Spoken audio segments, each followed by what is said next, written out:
A pleasant morning to all of you. This is Pragya. On behalf of Centurion University of Technology and Management, I welcome you to a two-day conference on the role of universities in achieving SDGs.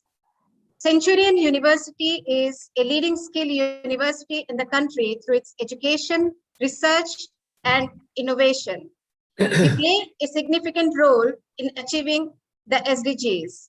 Teachers and students together in partnership with citizens and the private and public sectors constructively engage in co-creating knowledge that can produce sustainable solutions. The purpose of students' engagement with SDGs is to make them responsible citizens of the country. The main objective of this conference is to bring to the table a range of ideas from various stakeholders on the selected themes aligned with the goals. They are quality education, gender equality, industry and innovation, reduced inequalities, good health and well-being, and building partnerships. The outcome of the two-day conference is to create awareness on the complexities and targets of the mentioned SDGs and also to discuss doable strategies, including the right actors and institutional mechanisms required to meet the SDGs. With this brief introduction, I welcome Professor P.K. Mahanti, convener of the conference, to offer welcome address.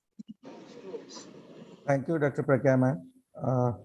Good morning, everyone, and warm welcome to the conference on the role of universities in achieving sustainable development goals.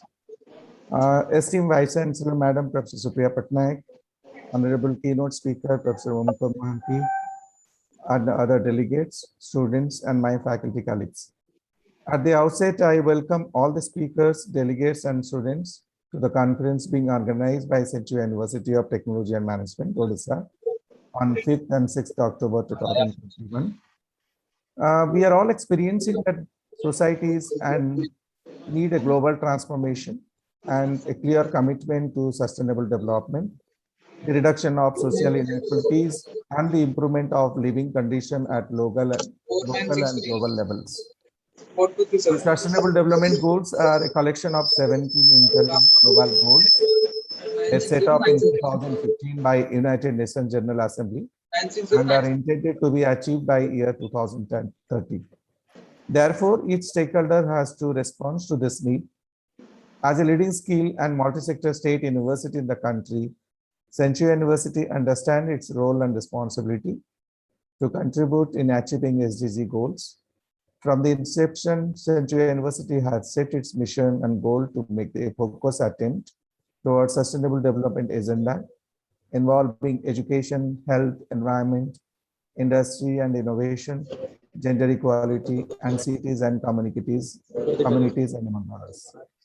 Today's conference is an attempt to share the initiative and success story of sustainable development activities and will provide a forum for academia, government, civil society, and the private sector to come together and share feasible solutions to achieve the SDGs. The conference will have 6 technical sessions to discuss multiple SDGs and will focus on the themes that are earmarked for deliberation. We expect researchers and practitioners to share their thoughts and findings to work across the differences. This conference will also explore the need to work collaboratively and across different ways of doing. Hence, once again, I extend my welcome to guest speakers, researchers, delegates, and students to this conference. Hope the conference will set a milestone for the future to press ahead. Thank you all again and welcome. Thank you. Thank you, sir, for this warm welcome. It's a pleasure and honor to have Professor Supriya Patnaik, the Vice Chancellor of Centurion University of Technology and Management. Professor Supriya Patnaik comes with over 25 years of experience in the development sector and academia. She has earned a reputation of being a highly competent professional working with bilateral, multilateral government and non-government organizations.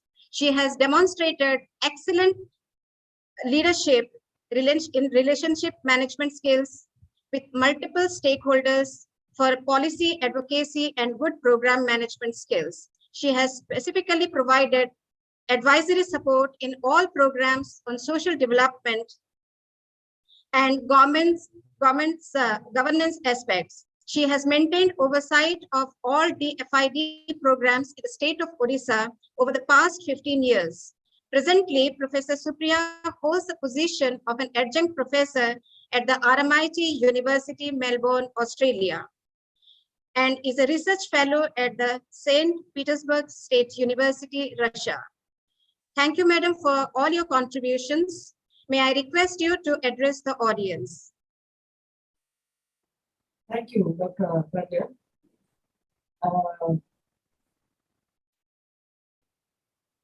Where is it?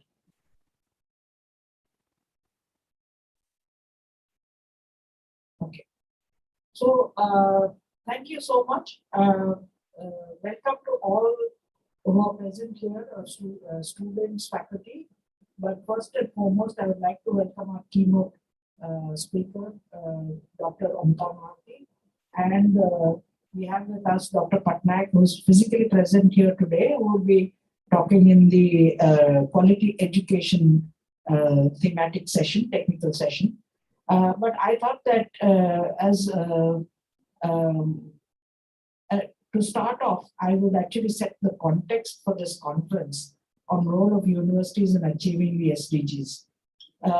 We actually we thought of this a while ago, and as we were talking about it, I realized that in many ways we are way behind. We're still catching up because the Sustainable Development Goals, as we know, came into effect following the completion, or rather the partial achievement of the Millennium Development Goals in 2015. What are the Sustainable Development Goals? They've been defined as development that meets the needs of the present generation without compromising the ability of future generations to meet their own needs. I think this definition has been reiterated time and again, but the question is, what kind of actions are we taking in order to achieve some of these? And I think in view of that, we just thought that it might be a right time and appropriate time to take up this conference. So for Sustainable Development Goals to be achieved, it is important to harmonize three core elements, and we all know this: economic growth, social inclusion, and environmental protection. You cannot have economic growth which is devoid of social inclusion and which is not protective of the environment. Likewise, it is all three of them are absolutely integral if we are talking about the Sustainable Development Goals. Another way to look at the SDGs are the 5 Ps, as they are called, where we are talking about the people, prosperity, peace, partnership, and planet. So we know that there are 17 Sustainable Development Goals, and essentially all of them address these 5 Ps. And I think that's what we are, through all our efforts, we are trying to address one or the other of this. So it is either we address each Sustainable Development Goal, and in the process we address all the 5 Ps, or we aim to address one of these, which automatically means that we are addressing several of the Sustainable Development Goals.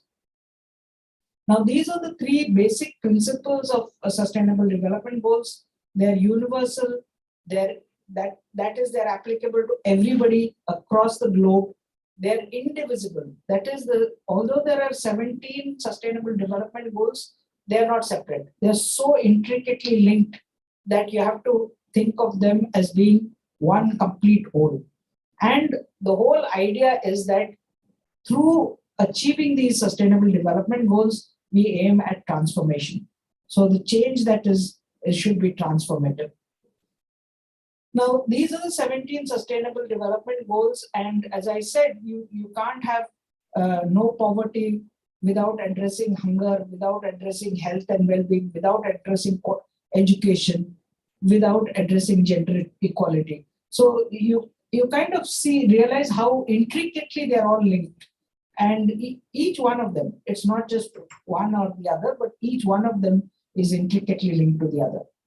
Now, having given you a basic kind of background to SDGs themselves, I'd just like to dwell a little bit on the role of universities in achieving the SDGs. And as I said, we are a little behind times. We are running behind because as I was doing some research for this, I found that even from 2017, people were talking about the role of universities in achieving the Sustainable Development Goals.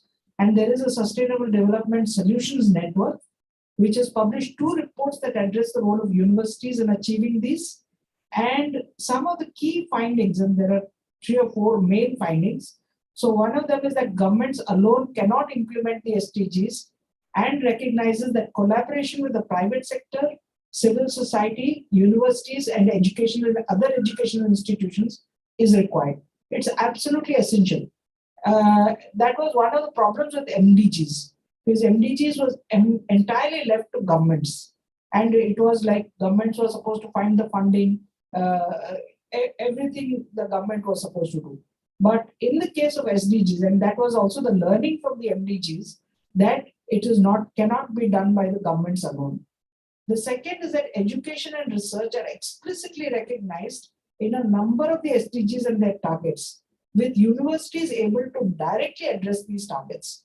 So I think this is so key, whether you look at innovation, industry and innovation, whether you look at peace and harmony, whether you look at reduce inequalities, whether you look at life underwater, whichever SDG you look at, you see that universities can actually directly address these targets. For a very long time, we are doing a lot of things, but we are unable to directly establish these linkages. And I think what we are trying now is to say that how is it that we can demonstrate that this is what we are doing and this is how we are addressing the SDGs and helping achieve the SDGs. The third one is that universities can support the implementation of every SDG through learning and teaching, research, organizational governance, culture and operations, and external leadership. So I'll tell you here, one of the key things that they're focusing on is how can university develop policies that are relevant to achieving the sustainable development goals. There's also a question of partnerships or training for leadership through partnerships. So these are very key things that universities can be entirely engaged in, and that is a focus in terms of what it is that the universities can do. And a lot of this, universities in the West, in the Asia Pacific region, they're already doing. So as I said, we are kind of slow, late runners in this. Then engaging with the SDGs can also benefit universities by helping them to demonstrate impact, increasing demand for SDG related education, build new partnerships, access new funding streams, and define a university that is responsible and globally aware. I think this is key because we always think as if we're doing something for others. Even university is doing things for others. But actually, when you look at it, engaging with SDGs actually benefits universities itself. Benefits universities, benefits the students, benefits the faculty, and it helps define a university that is responsible, socially responsible, and globally aware. And I think that's what is key in getting the universities mainstreamed into achieving the SDGs. Now, what are the 5 roles? Again, these reports talk about the 5 roles universities can play in achieving the SDGs and accelerating climate action. Again, you will see suddenly that where is this accelerating climate action coming in? Because accelerating climate action is almost integral to SDGs. Whichever SDGs we are talking about, they're essentially looking at how do we address this whole impact or aspect of climate change, which we are all struggling with. So one of the ways of dealing with this is you achieve the SDGs, and through that you accelerate climate action. How do we do it? First is help to design SDG based policies, and I already talked about it. Then You encourage SDG-oriented research and development. I will go on to say what Centurion is doing in some of these areas. Incubating new sustainable development businesses, such as hosting startup high-tech companies located near university research programs. Fourth is SDG-based training of future sustainable development leaders through cross-disciplinary and experiential learning. And finally, fostering multi-stakeholder engagement. So these are the 5 roles that universities can play, which has been identified in those reports. But I will go on to now speak just very briefly and very cursorily, because I think we are doing much more than what is outlined here. But what is it that we are doing? So what Centurion University is doing? So in terms of policies, we have diversity policies, we have admission and scholarship policies, especially relating to women, to address the whole issue of gender equality and also reducing inequalities. Then in terms of services, we have Centurion Counseling Services, we have a community diagnostic center, we have training and engagement of hearing impaired persons. Now, why I'm saying this is that this is the kind of things that we are doing that has direct social impact. It has direct social impact, and therefore it is important to actually state that these are the kinds of things we are doing. In terms of products, lots of people in the audience would already know that we are involved in commercializing and manufacturing e-rickshaws. We have a whole range of waste to wealth products, whether it is handmade paper, paver blocks using plastic waste, lichen pens, agarbattis. Then we have diaphet rice, which is low GI rice or diabetic rice.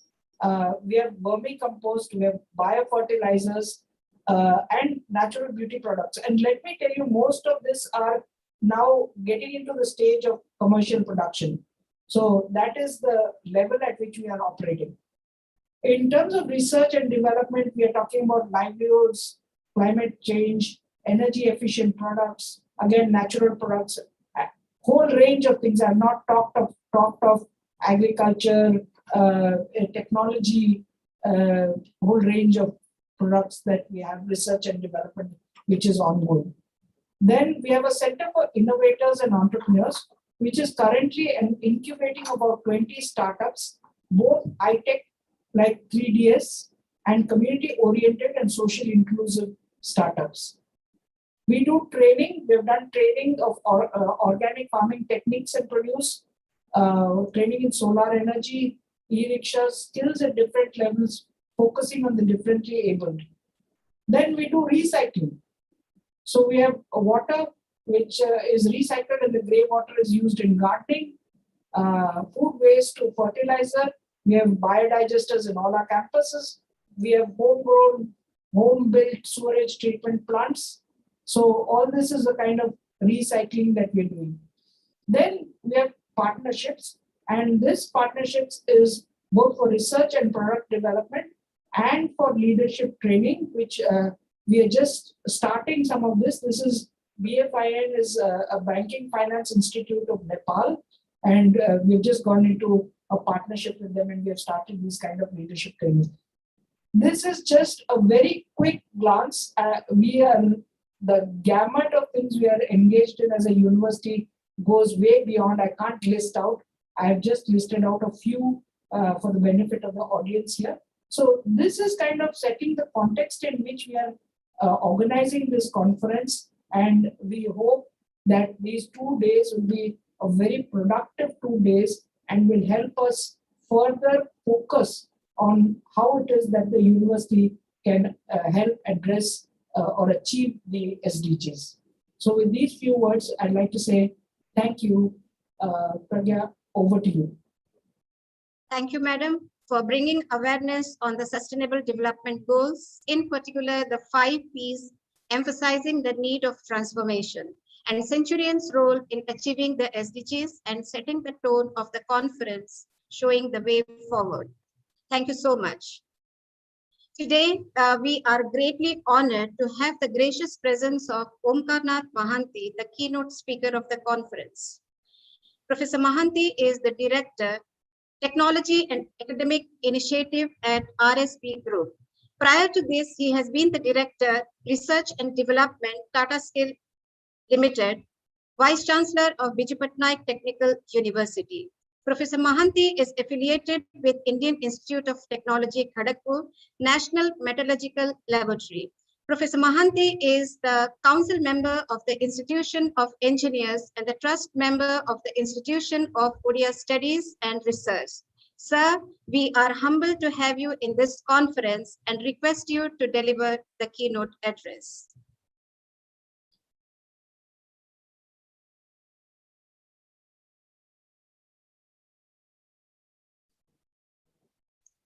Somebody has to ask him to unmute. Hello. Pragya, please ask him to Hello, unmute. Sir, please unmute, sir. Sir, we are not able to hear you. Yes, now you'll able to hear. Yes, sir. Thank you so much, sir. Okay, so first of all, very good morning to everyone. And Dr. Pragya Pani, thank you so much for the kind and generous introduction. And the Honorable Vice Chancellor, Dr. Professor Patnaik, Vice Chancellor of the Centurion University. And I'm aware that a large number of galaxy of people are here, particularly Professor Devi Prasanna Patnaik is in the audience or is in the one of the participants today. And there are also quite a few people from outside the Centurion circle, perhaps. So let me first of all begin by complimenting the Centurion University in general and Professor Supriya Patnaik, the Honorable Vice Chancellor, and her team for conceiving this two-day conference. One cannot actually overemphasize the importance of such a conference, as she very rightly put it in perspective. It would actually be presumptuous on my part if I say that in a matter of 15 minutes, I would be able to improve upon what Professor Patnaik, the Vice Chancellor, has already put up. Neither can I also claim that I am an expert in the field of the sustainable development, because sustainable development, apart from the 17 goals, it has been perceived from time immemorial by various organizations in a vastly different kind of ways. So perhaps some of them from my window, as I saw, I would deal with. So that will be one of the things that I intend to do. The other thing I intend to do is also looking at what India is attempting to do, or we should actually be doing. And of course, the role of universities is the most important part, and that is at the center. It is not about identifying the goals which have already been done. It is not about identifying the targets. Within the 17 goals, there are 169 targets, which means roughly every goal has about 10 targets as defined by the UNGA, United Nations General Assembly. The most important thing over here is it started in September 2015, the ideas, and the United Nations accepted it from 1st of January 2016. Today is 2011. We are 9 months into 2011, which means 5 years and 9 months have elapsed since the concept was actually spread or started radiating from the United Nations into across the entire globe. What has happened during these 5.5 years or 5 years and 9 months? A lot of changes have taken place, one. Secondly, if we say that we should actually be defining the role of the universities, the other stakeholders after 5.5 years or 6 years, we have only another 9 years to go. Yes, 9 years to go before 2030.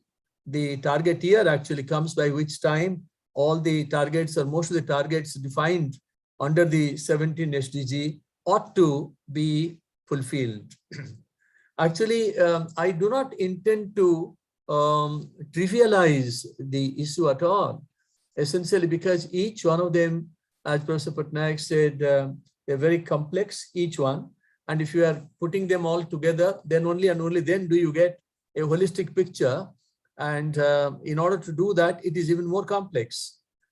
So some of these items, perhaps I will also look at. When I talk of the United Nations vis-a-vis the Indian attempt, very rightly it has been put that Niti Ayog's role, it cannot be to subsume actually the responsibilities of all other stakeholders. It cannot be, whether it is employment, whether it is placement and so on, or even innovation. There are a lot of things which are taking place. And on the vocational field, Centurion, we are all aware, are certainly the leaders amongst the universities in India. And so they are into the thick of the game of the skilling, training, and so on. But where are we at the moment after 6 years? So let me start with a slogan. I do not intend to subscribe to any of the slogans. Neither do I intend to also say that this is the best slogan that we have had. But the slogan of the Sabka Saath, Sabka Vikas, and Sabka Biswas, and now since the 15th of August this year, the Prime Minister has added, excuse me, one more item. It is Sabka Prayas. I would like to first of all comment on these because the 5 Ps which Professor Supriya Patnaik talked about, they're so vital. But when you are talking of the Sabka business, that means you bring actually so many people. But looking at the Sabka Saath or Vikas and Viswas, that is primarily telling you that the initiator is starting it. That means either the government or a stakeholder is beginning that and is trying to say that I am collecting others in my fold, and that is how I'm saying that I am with the other people. But the last one is very interesting, Sabka Prayas. I don't know whether the Prime Minister, when he just added it, thought of this. Maybe, must be, he must have thought, or his advisors must have thought of that. But I do find the Sabka Prayas part does not start with me.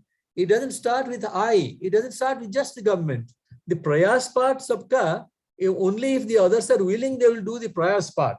But at least I can try or attempt to make my efforts for gaining the confidence of Sabka Saath, Sabka Biswas, Sabka Vikas, and so on. But when it comes to Prayas, it has to also be initiated by others. So that, according to me, the distinguishing feature of the 4th element. And that's what we are actually trying to do now. When you are talking of the Sabka Prayas, we are talking of various organizations. Now I come to what India is trying to do in some of these. When we are looking at the 17 items, and very aptly your university has chosen the 6 items, and the 6 items have been enumerated there, have been presented, so I don't want to go through that. I would like to only say that the item number 11 and item number 13, for example, item number 11 is sustainable cities and communities. I will make a small sentence or perhaps kind of adduce to what has been just mentioned.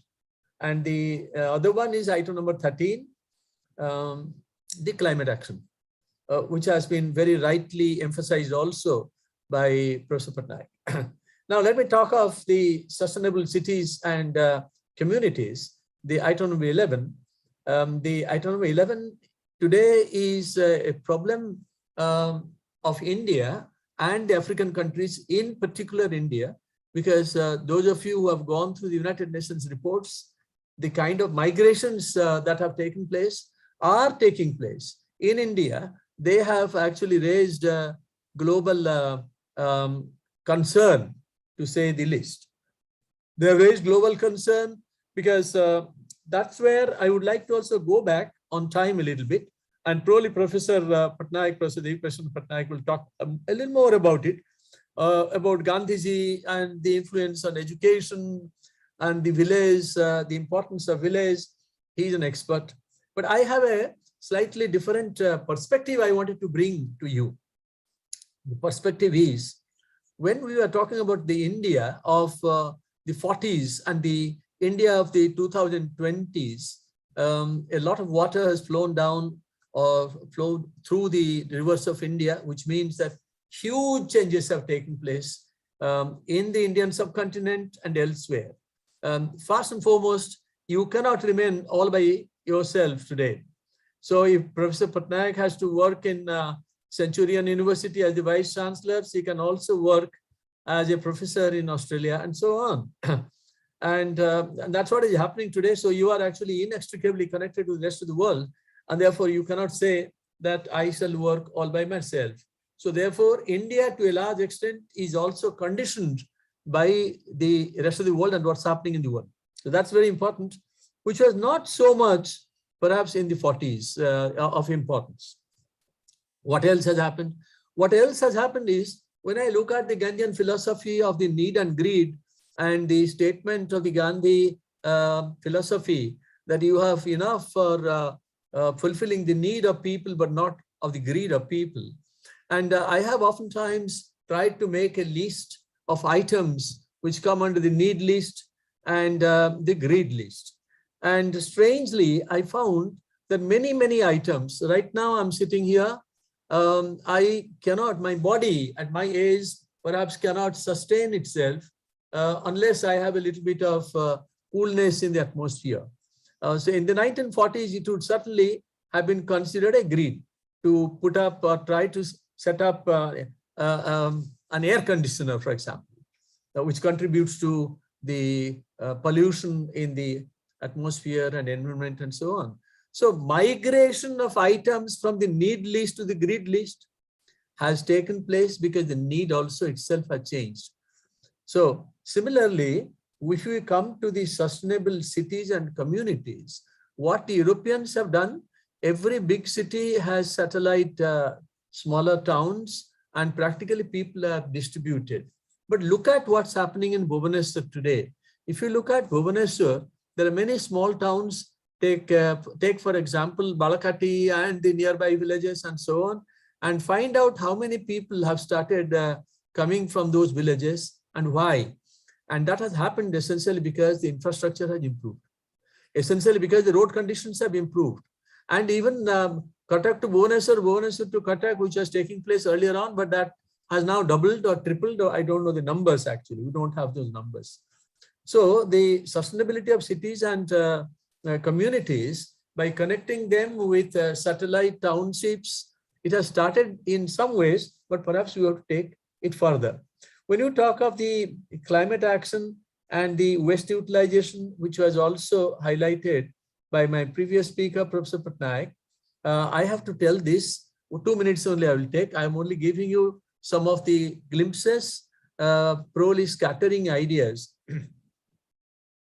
I belong to the metal industry like aluminum, steel, and so on. And let us remember that India today is the second largest producer of steel in the whole world and fourth largest producer of aluminum. Whenever you talk of steel, we have to immediately think of the fact that with every ton of steel produced, 2.5 tons of carbon dioxide is let off. Technologies are actually emerging, but they have not come to practice. That means economic viability has not been established. When you talk of very low carbon dioxide processes, yes, we have processes which are called ULCOS, ultra low carbon dioxide systems, but they certainly in countries such as India, they will become unviable. So what does one do? On the one hand, we produce today close to 120 million tons, and the government of India has set a target of going to 300 million tons by 2030. That will not happen, but certainly beyond 200 million tons it will happen. But we are second, remember that. China is number one. How much do they produce? They produce more than 1,200 million tons, or close to 1,150, let's say, million tons. So which means they are 10 times us. They are already 10 times us, although we are number 2 to them. So the kind of carbon dioxide which is associated with them, the Chinese production is huge. So therefore, it's actually a global problem of how do you kind of optimize the requirements. As I said, the need greed part also comes to when it comes to steel, when it comes to aluminum, when it comes to everything. We just now had people for the past so many months talking about the e-vehicles, and a lot of encouragement also is being given to the vehicles. I have nothing against the e-vehicle. I certainly would like to endorse also. But do we know adequately that in the e-vehicles, the battery that we use, how do we produce these batteries? And what are the energies associated with manufacturing of the batteries? Staggering, absolutely staggering. People have done this. I don't intend to get into that, but it is a controversial field. Come to solar energy. In the solar energy, the key to the whole thing is a solar cell. Now, there are two ways, of course. One is concentrating the solar energy and using it for heating purposes, even for cooling purposes. On the other hand, if you are talking of solar, the voltaic circuits, where you are producing electricity out of the solar energy, you have to go in for the silicon metal, or there are some semiconducting metals which are superior today, but then they are not yet fully developed in the sense of techno-economic viability. If I only talk of silicon, have we cared to know how the silicon metal which is used for photovoltaic purposes is used? Do we know that 95% of the solar panels that we use in India, or even the rest of the world, they're all manufactured in China, and they come to India, and we say we are using a clean technology, quote unquote. And we say we are using a clean technology. Little do you know that even in the manufacturing of solar or silicon, solar silicon, huge amount of energy will be required, and a lot of pollution also is created. It is almost like the laptop through which I'm speaking to you. I produce laptop companies in preference to steel plants, and I claim that I have created clean industries. How clean is that? Can be gauged by the fact that you have to find out where the laptops are manufactured, take the holistic energy into picture, and also the pollution into picture. All I'm trying to say is these are complex issues. I'm only trying to say these are complex issues. About 10 years back, 11 years back, as I was the director in the Tata Steel R&D, I actually led a project of Government of India, Ministry of Environment, and that project was called the Life Cycle Analysis. And Vizag Steel Plant, Bokaro Steel Plant, Tata Steel, of course, was there. And then along with these three plants, there were three consulting agencies. They were also taken on board. And we at NML, I was coordinating that. So what were we doing? Because in a steel plant, there are, let us say, the 20 major areas. And in each area, the life cycle analysis software would tell you how much of pollution is produced. The equivalent of that in carbon, because remember, these are not, once again, trivialities. They are very serious mathematical issues, engineering issues, computerization issues. As I'm speaking to you, all of us who use the emails, internet, and I'm quite sure this audience is fully knowledgeable about that. There are softwares today. One of them is Green Frame, for example, which is continuously monitoring the carbon footprint of all the e-system that we are using. The carbon footprints of the e-systems, if you put together, once again, it will come to staggering kind of numbers. So these are also very complex issues. Then I moved to the so-called waste utilization. Now, the Korean steel plant, most of the Korean steel plants, they claim that we are 100% waste free. That's a fact, because the waste recycling is one important fact, which is all steel plants are attempting that. Many aluminum plants have started doing that.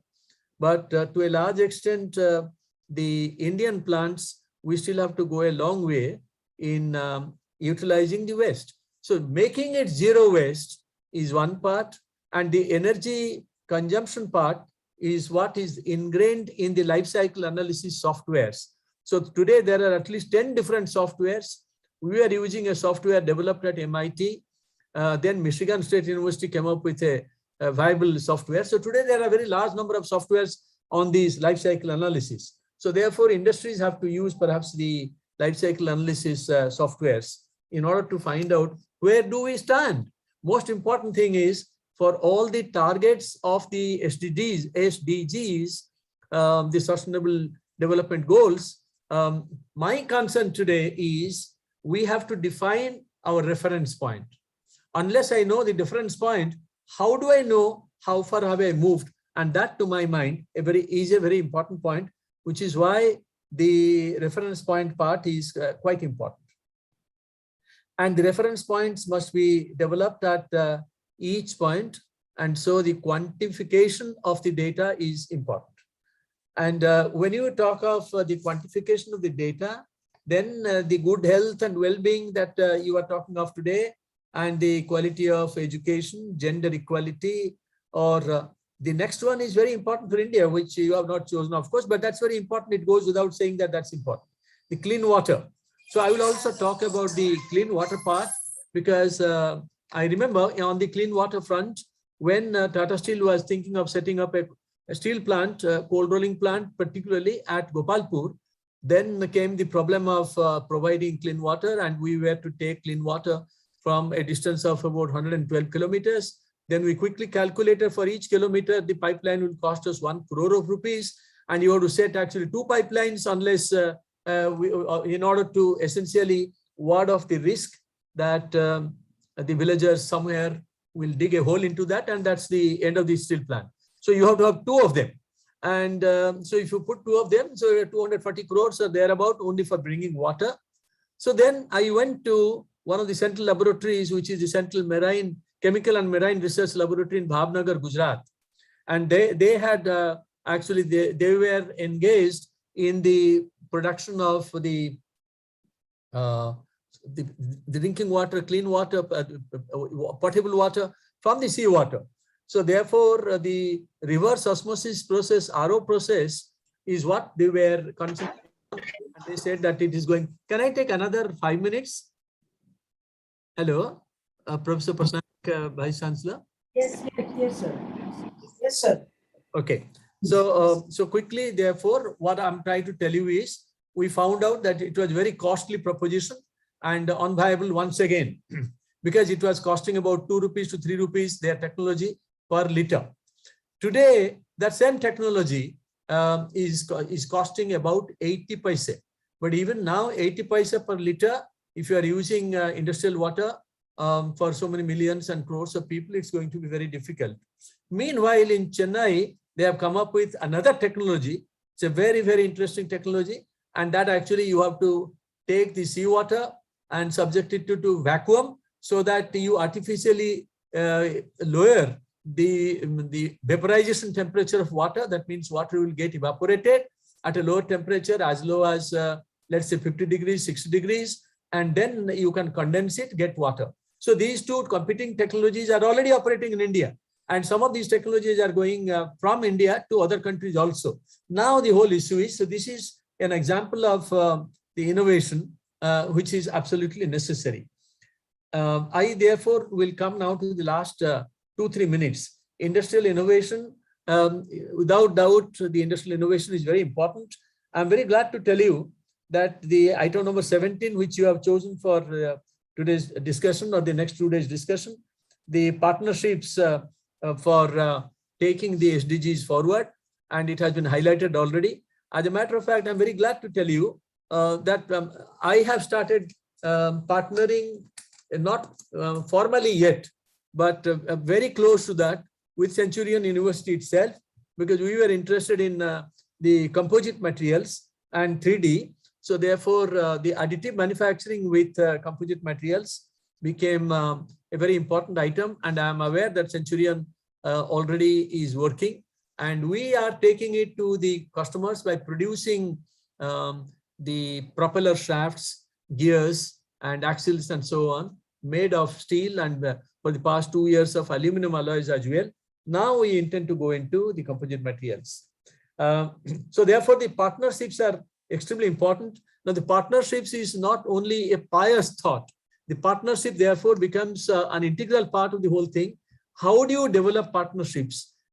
Depends on how exactly you define your role vis-a-vis the role of your partner or partners. And those role definitions are very important, because India is a country where before even we come to the end result, the credit sharing becomes a major goal for ours. So who gets how much of credit becomes our major concern. So therefore, that has to be taken into account. The last 2 minutes of my talk, probably negates or almost negates, or at least puts it into a smaller fraction of whatever I have said in the past 15 to 18 minutes. You will be wondering why and how. And that is something which I wanted to highlight, and I will leave it there. And that is nothing but, in the past 2 years, the whole world has seen the pandemic. And how do you examine the SDGs in the context of the pandemic? It's not my kind of concern alone. You go through any of the analysis, you'll find people are extremely concerned about what the pandemic has done. It has actually brought the whole world or universe on its knees, down to its knees. As a result, what has happened? Is the economies of the world, of the various countries in the world, including India, it has been damaged irreparably. People they have lost their livelihood also forever. Many of them, they have lost their lives also. Now, if we look at the SDGs in the context of the pandemic, it is actually very sad that the pandemic that we see, many experts have the view that that is also man-made. I'm not talking of whether the Chinese started or not. No, that's something which is very risky. I will not get into that field. All I'm trying to say is the rampant destruction of the nature, and therefore going into the animal world and so on and so forth. How therefore it has, the entire universe has retaliated against a species which is called the human beings, which came to occupy the universe much, much later compared to many of the plants, animal worlds, and so on. So therefore, we have spoiled that. But I would only leave one thought with you. And that thought is, the United Nations has come out with a report on education 2020, education in 2020 as a result of pandemic and the connection with SDG. I would therefore like the two-day conference, although you may not have thought it that way, but whatever session you are doing, please bring in also this business of the impact. On this impact, one of the reports is talking of the education. Why education? Because of the fact that education is not merely a fundamental right. It is, of course, a fundamental right, but it is an enabling right. The most important thing is, it is, once again, not my word, it is an enabling right with direct impact on the realization of all other human rights. And it has direct impact on all SDGs. So therefore, it goes to say that it is the primary driver of the progress of all 17 Sustainable Development Goals, because that is the basis of the just, equal, and inclusive and peaceful society. So therefore, what has happened in this education world? 1.6 billion children, 1.6 billion children were left rudderless in terms of education. That means schools closed down. So and in how many countries? 190 plus countries. So close to 200 countries, and you are talking of those billion people who will be building your future. So therefore, this is a major concern of the whole world. Fortunately, what has happened today, after 1.5 years into the COVID, when people think we are possibly coming out of it, I'm not getting into whether we have a third wave or not. But the most important thing is, you and me, we are participating in this conference today. We have to thank the COVID-19 for that. Essentially because of the fact that the paradigm shift has taken place, technology has changed, and this technology would not have changed at this pace had the pandemic or the COVID-19 not intercepted. Therefore, that's the small point. But what is happening in the education system? On the education system, the world has also witnessed huge changes. Some of the changes, let me highlight here. One of the changes is, of course, the NEP came in the November of, let's say, 2020, which was officially accepted. And I know Centurion University included, many other universities, educational institutions, they all discussed the NEP. But one of the most important parts of the NEP is that, well, the children have to learn from the nature, and you have to bring in also the local craftsmen, artisans, etc., etc. Those are the very important ingredients which were previously thought of as important items, but we didn't know how to use, how to include them. Even today, the NEP document, although it is exceeding 350 pages, it doesn't tell you steps 1, 2, 3, 4. And even the extract of that, which is more than 60 pages, would not tell you 1, 2, 3, 4. But outcome-based education, supported by the electronic systems or the technology, is perhaps the only way. So I shall only highlight one part. If all of you are aware of the SWAYAM portal, which is a MOOCs portal, everybody knows that from class 8 to MA, MSc, engineering. But for each one of them, a different agency, Government of India has identified. So for engineering, the agency which has been identified is NPTEL, National Program on Technology Enabled Learning. So SWAYAM NPTEL, basically, so I'm only talking of the higher education part. So the higher engineering education part, the higher engineering education, SWAYAM NPTEL, the portal, the headquartered in IIT Madras. So you will find that if you go there, that what all things are happening on the SWAYAM, which is basically a study web. So on this study web, if there are online courses which are available, and textbooks have started now getting into mother tongues, vernacular languages. We do not have in India a greater exponent than Professor Devaprasanna Patnaik. We are all very proud of him. He's present here. But thanks to the artificial intelligence software that AICTE has brought in now, and the gentleman who has introduced each other in Indian, but who spent more than 10 years in the US, worked on similar systems in the US. He developed a system, he claims, in Boston and New York, and his systems are working there. So he gave me the Odia translation of one of the books. He spent 1 hour, he said, and he has sent it today. So that is the power, that's the power of the technology, the artificial intelligence towards the mother tongue translations. And there are many such technologies which are in the horizon today. So let me conclude by saying the pandemic actually has taught us new lessons. On the one hand, it has taught us how to become humbler. It has taught us how not to damage the environment beyond what we have done. Now we have to take actually the measures to mitigate that. So when the countries, the advanced world, they meet together, and now the whole world has accepted, how do I limit my temperature increase to 1.5 degrees, which was previously 2 degrees centigrade. So 1.5 degrees centigrade, if I have to bring it down, there are myriads of efforts which are absolutely necessary. And then I'm trying to say education is the key to mitigate the changes on each of the SDGs. And I want to once again thank the Centurion University and all the organizers of this conference for having brought me into the picture.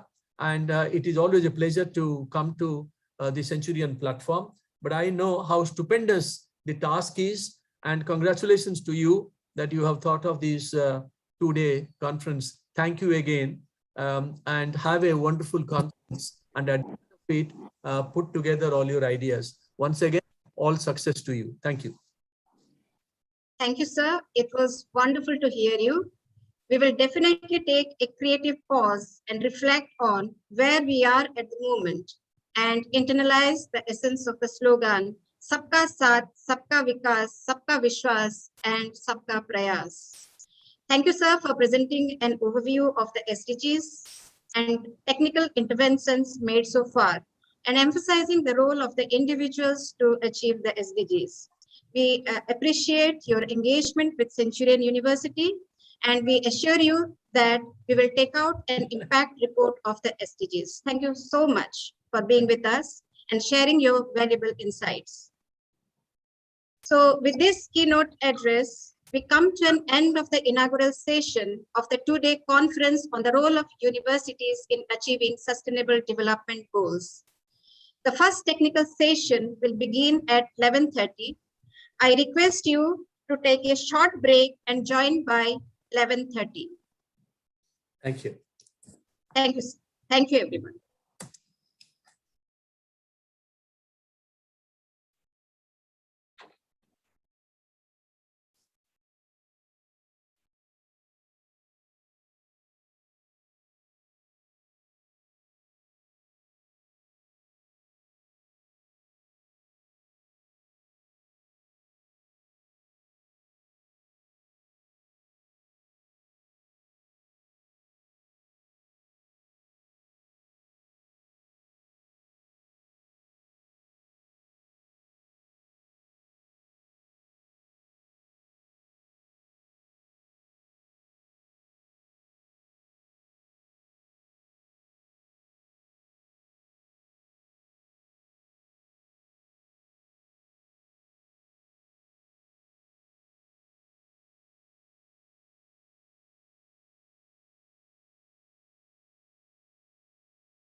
Hello, everyone.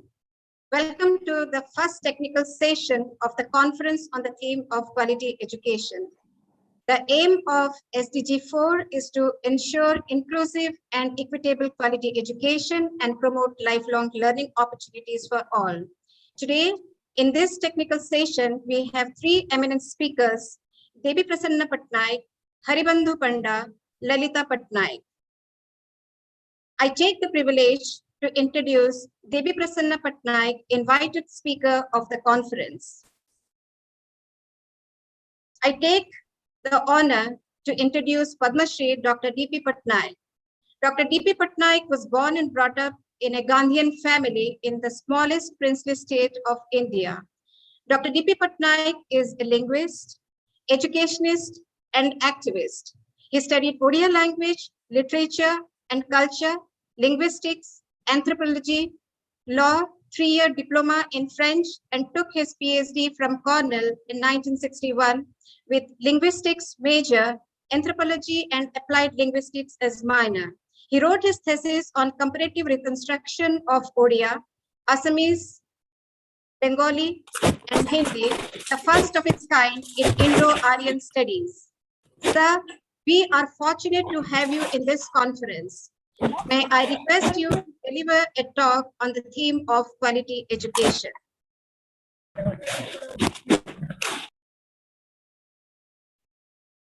Hello. Sir, namaskar. Hello. Welcome to everybody. I thank the UTN, the Vice Chancellor, and all of you who are responsible for inviting me to this conference. CUTM is one of the few universities of India who speaks of what they do and do what they speak. Development is viewed differently by different stakeholders. Everybody has forgotten that people are in the center of 5 Ps cited by the Vice Chancellor and 17 SDGs. Without people, there can be no development, no world. There are 17 sustainable goals. One of them is quality education. Today we are discussing about the role of university in quality education. Quality depends on equality. Today no country is trying for equality. In India, the recommendation of the Kothari Commission for a common school system remained unseen and unheard by the subsequent generations. Dalai Lama 14 has said about the paradoxes of our age. I read it to you. We have more degrees, but less sense, more knowledge, but less judgment, more experts, but few, but more problems, more medicines, but less healthiness. We have been all the way to moon and back, but have trouble crossing the street to reach the new neighbor. We build more computers to hold more information, to produce more copies than ever. We have become long on quality, but short on long on quantity, but short on quality. Our university education might be competing for international standards, but is not rooted in our soil.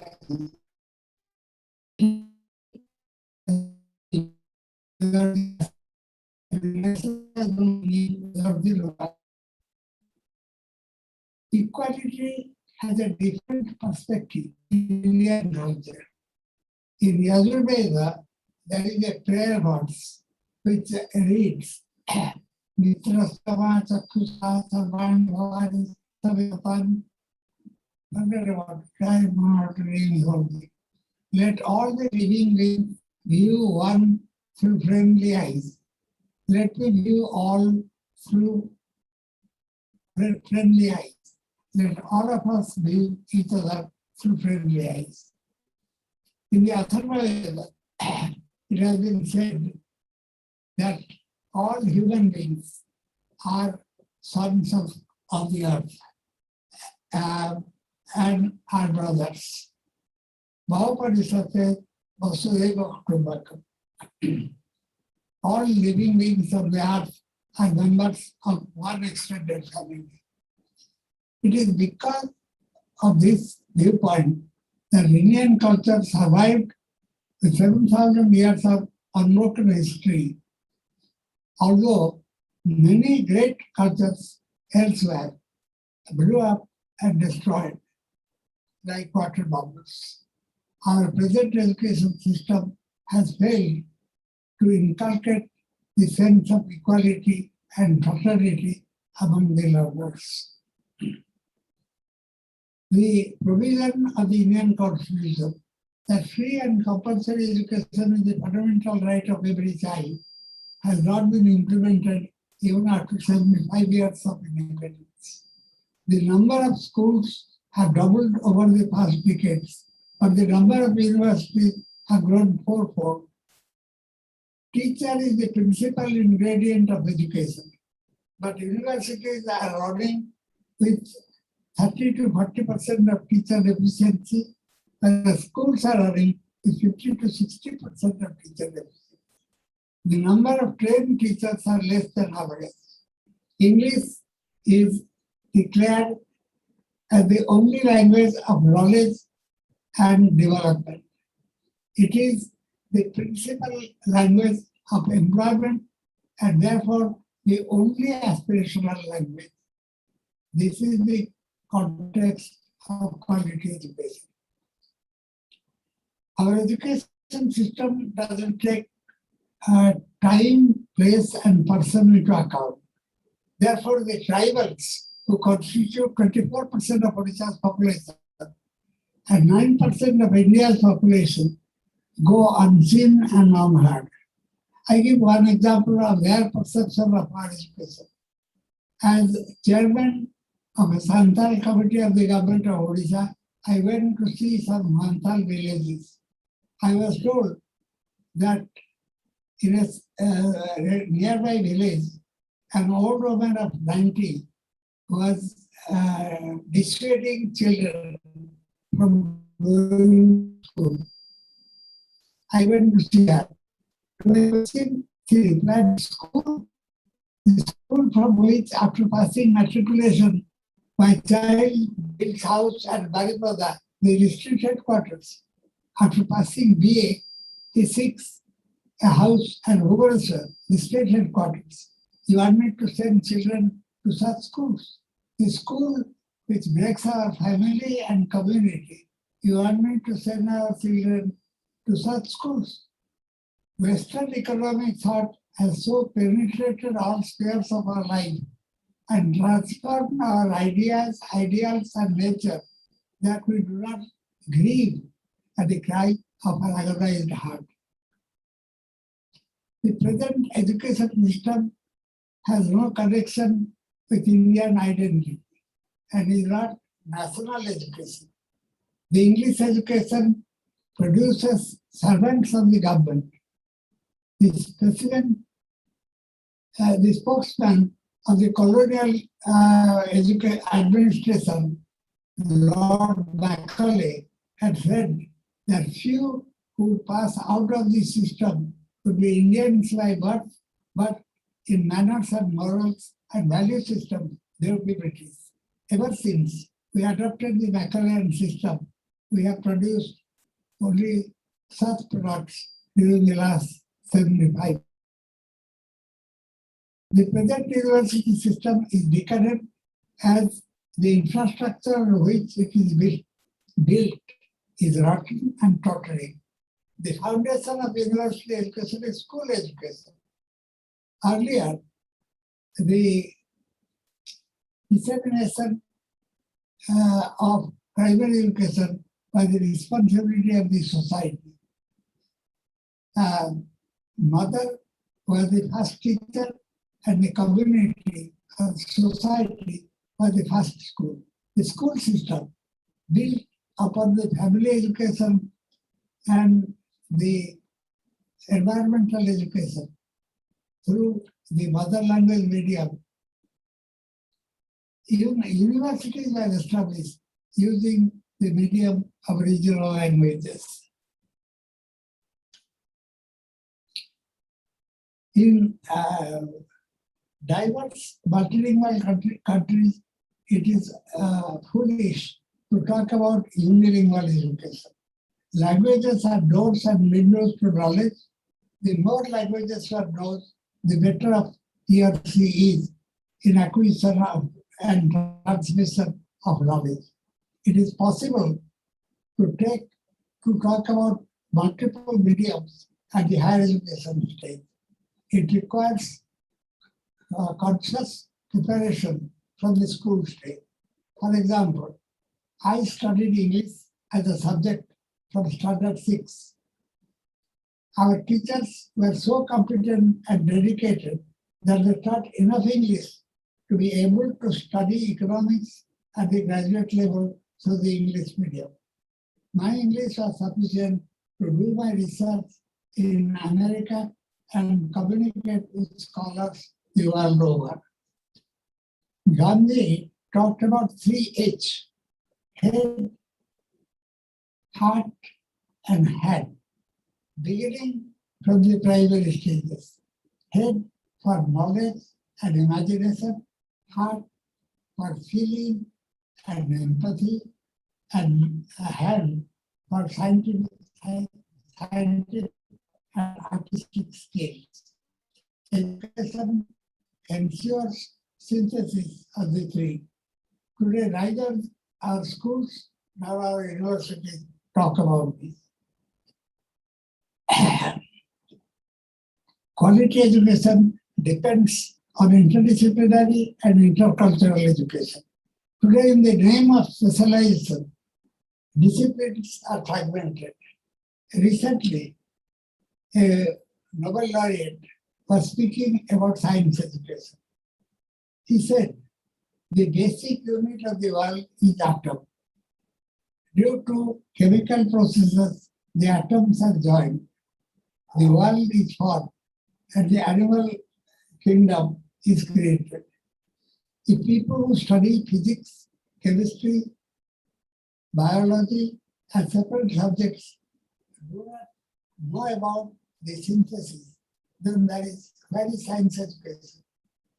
Today, science is out of engineering. Similar is the case in social sciences. Anthropology, sociology, and social work are fragmented as three disciplines. So is psychology. Psychology is along with sociology, is along with anthropology, as well as with political science. But we do not, they are all separate disciplines, and we do not have either a course of social science and a course of general science. Therefore, what is happening is we can see what is happening. Now, I would like to conclude my talk by saying that two things are very important. One are people, the second is language. Language unites people. Language also divides people. Therefore, any university education must give serious thought to both of these. For whom is the education meant? And how can we take this education to the common man? These are the two things if we think, then our discussion about the SDG would have started. Thank you very much.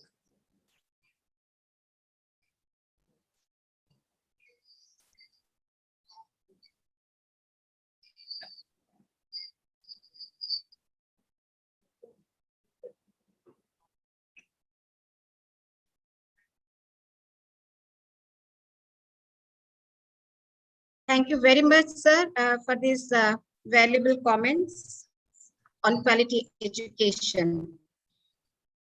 And thank you for emphasizing on quality education, language requirement in schools and universities, and our aspirations.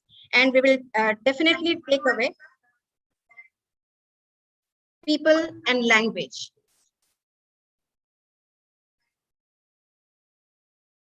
Thank you so much. And I would like to invite Professor Haribandhu Panda to the technical session on the theme of quality education. Dr. Haribandhu Panda mentors social enterprises in Odisha and is committed to sustainable development of communities in the state. He is the executive trustee of Harsa Trust and co-founder of Chlorophyll Foundation.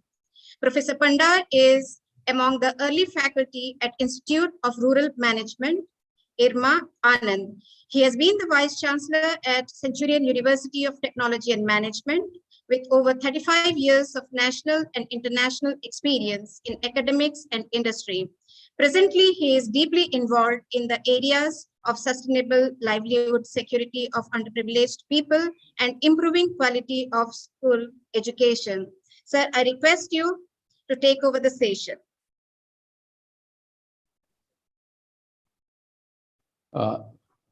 Thank you, Pragya Madam. Is it audible?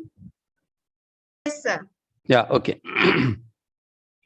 I'm grateful to Centurion University for providing me this opportunity to participate in this seminar. And first let me thank Professor Supriya Patnaik, Professor Pragya Pani. I could see both data, and I'm extremely excited, and it's a rare opportunity for me to be in the same panel with Professor Devi Prasanna Patnaik. He has been not only a father figure for all of us, he's an intellectual giant, and whatever he has told during this last 15 minutes, I think there is no need to discuss anything, and only we need to elaborate and have a further discussion on the points which he has raised. Sir, it's a great honor for me to speak after what you have already spoken, some of the gems and the wisdom that you have brought in. Both that I could see there. Professor Onkar Mohanty, I missed some part of his lecture, but that was very exciting thing when he said that this our SDG part of education that encompasses everything. I am grateful to Dr. Ambika Mishra for inviting me, and I also convey my thanks to Madam Lalita Patnaik from UNICEF. So what I'll do, I'll just share some few slides which I have prepared for this particular seminar. Let me share this. Okay. Is it visible to all of you? Yes, sir. Yes, sir. Okay. See, what I have done, there are only few slides very quickly. I'll just go through last 3 or 4 slides are really important. There I will spend a little bit more time. One small correction which Pragya Madam said, I have already left Harsa Trust. This 30th September was my last day from there, and essentially to concentrate more on the school education, which I found it a lot of exciting and interesting for me. With last 40 years of my work life, 20 years I have learned, I earned my livelihood from education only, and that too from higher education. So I consider that it is my duty to share some of my thoughts and ideas that how we can bring quality, which is the key issue. And very aptly, Professor Devi Prasanna Patnaik said, we are long on quantity, but short on quality when we talk of education. So what I'll do, my plan of presentation, there are three areas on which I will talk. One is sustainable development goals and education. Second is related to quality education. And I'll just define meaning of quality and meaning and purpose of education, because these two somehow, they are so big, so huge. Unless we bring an operational definition of both quality and education, we will miss many things. Because I am talking from a vantage point of a worker and an implementer in the field. So that's why for my purpose and for the purpose of all the faculty members and the participants of this conference, especially in Centurion University, let us see how we can operationalize quality and how we can operationalize the purpose of education, which sometimes can be very daunting, very big. Sir, can I just interrupt? Can you do this as slideshow? Okay. Yeah. So now the third part is, I will be discussing about schools and universities in Odisha. That is what I will be focusing, because that is where I am working now a little bit more intensely. So I will talk of what are their status of offerings, like the educational offerings from the schools and universities, how they are doing, and what is the consequence, means what is the level at which they are offering related to quality, and what we can do, what sort of possible strategies that we can think of for high quality education. Now, we all know that sustainable development goals, there are 17 numbers. It was articulated in 2015, and we expect by 2030, because of implementation of some of the activities related to these goals, we would expect there will be end of poverty, protect the planet, and ensure that everybody will enjoy peace and prosperity, which of course is a tall order. But let us see what are those goals. And for this, there are 17 goals. The goal number 4 is quality education. Now, in this 17, I have really put little bit in bold few things like poverty, hunger, health, gender equality, water, sanitation, clean energy, work, innovation, inequality, responsible consumption, and some of those things like peace and justice, and building strong institutions and partnerships. All these things, if you see, and this clearly what Professor Onkar Mohanty was talking, that education encompasses everything. In fact, from my own experience as a child until today, and what I have seen, right education is the easiest way to overcome the barriers, be it political, economic, social, technological, ecological, or legal. Whatever you may think of, I think this is the easiest way. And that's why we have much bigger responsibility compared to many other actors and many other institutions. Now, with that, let me first define what we mean by quality in the context of education. Now, there are three, I would say, trinity of quality movement in the world. That is Deming, Crosby, and Juran. I will take the quality definition from Crosby, which I can apply it more appropriately for education purpose. How he defines quality? Quality defines as conformance to requirements. So once we know what is our requirement, then we need to conform it. We say it's a good quality if the product or service which we are offering, it meets the requirement of my customer. Now, if we take education, then who are our customers? Then all those stakeholders, in order of priority, I can say it is the student, parent, family, community, government, and society at large. Now, these are our stakeholders as far as education is concerned. Then in that case, whatever educational service we offer, be it university or school, we must ensure it must meet their expectations or their requirements. Now, this is how I define education. Then we'll see how far we have gone as far as education part is concerned. But now let me define what we mean by education. We know in Vishnu Puran it says, Sa Vidya Ya Vimuktaya. That is knowledge, that is education which liberates. Now, these are very big things. So I will not enter into those areas. I will say for me, as an operational level person, education, if it is properly imparted, or I would consider it is high quality education if it fulfills three expectations.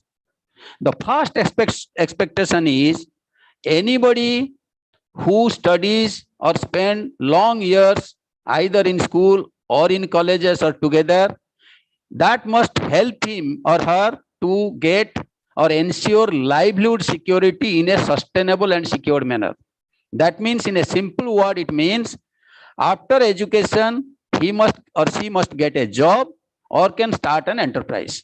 These are the two things I consider. Now, second purpose of education is anybody who is educated must be socially accountable. And it means for me accountability from the near to far. If I draw from Sri Aurobindo's first principle of education, that it has to start from near to far. So accountability also has to be near to far. That means I must be taking care of my parents, my grandparents, my in-laws. If I am not taking care of that one, but I am crying because in Ethiopia and Afghanistan something is happening, that means I am not educated. I am not socially accountable. Next one is related to that social accountability is acceptance of diversity in all forms, be it gender, be it caste, creed, religion, language, anything. I must respect and I must accept it respectfully. It is just like in a forest, every tree has its own beauty, which we draw from Japanese term, what I call wabi-sabi. Every element in this nature has its own beauty. So am I respectfully accepting this concept? Then only I will consider education, that I am educated. So this is the second point. Third point is every activity I do, it must be ecologically sustainable. I can't teach somebody energy conservation, but I will be using electricity when I am not there at home. So light will not be off, or AC will be on, or I will be wasting water. So every activity must be compatible with socially, like ecologically sustainable behavior. So that means these are the three purposes of education. One is livelihood security, second is social accountability and acceptance of diversity, and third one is ecologically sustainable behavior. If these three things are there, then we can say educational institutions are doing a reasonably good job and we all are educated. Now apply these things to our school and colleges. Most of the students are not getting job. So livelihood security is not there. And forget about being an entrepreneur. Social accountability is not there. You go every home, every person that you see. Diversity, it is not there. Intolerance or anything you see, everywhere it is there. And the last one, we are really a species which we don't follow ecologically sustainable activities. So now let us come to Odisha.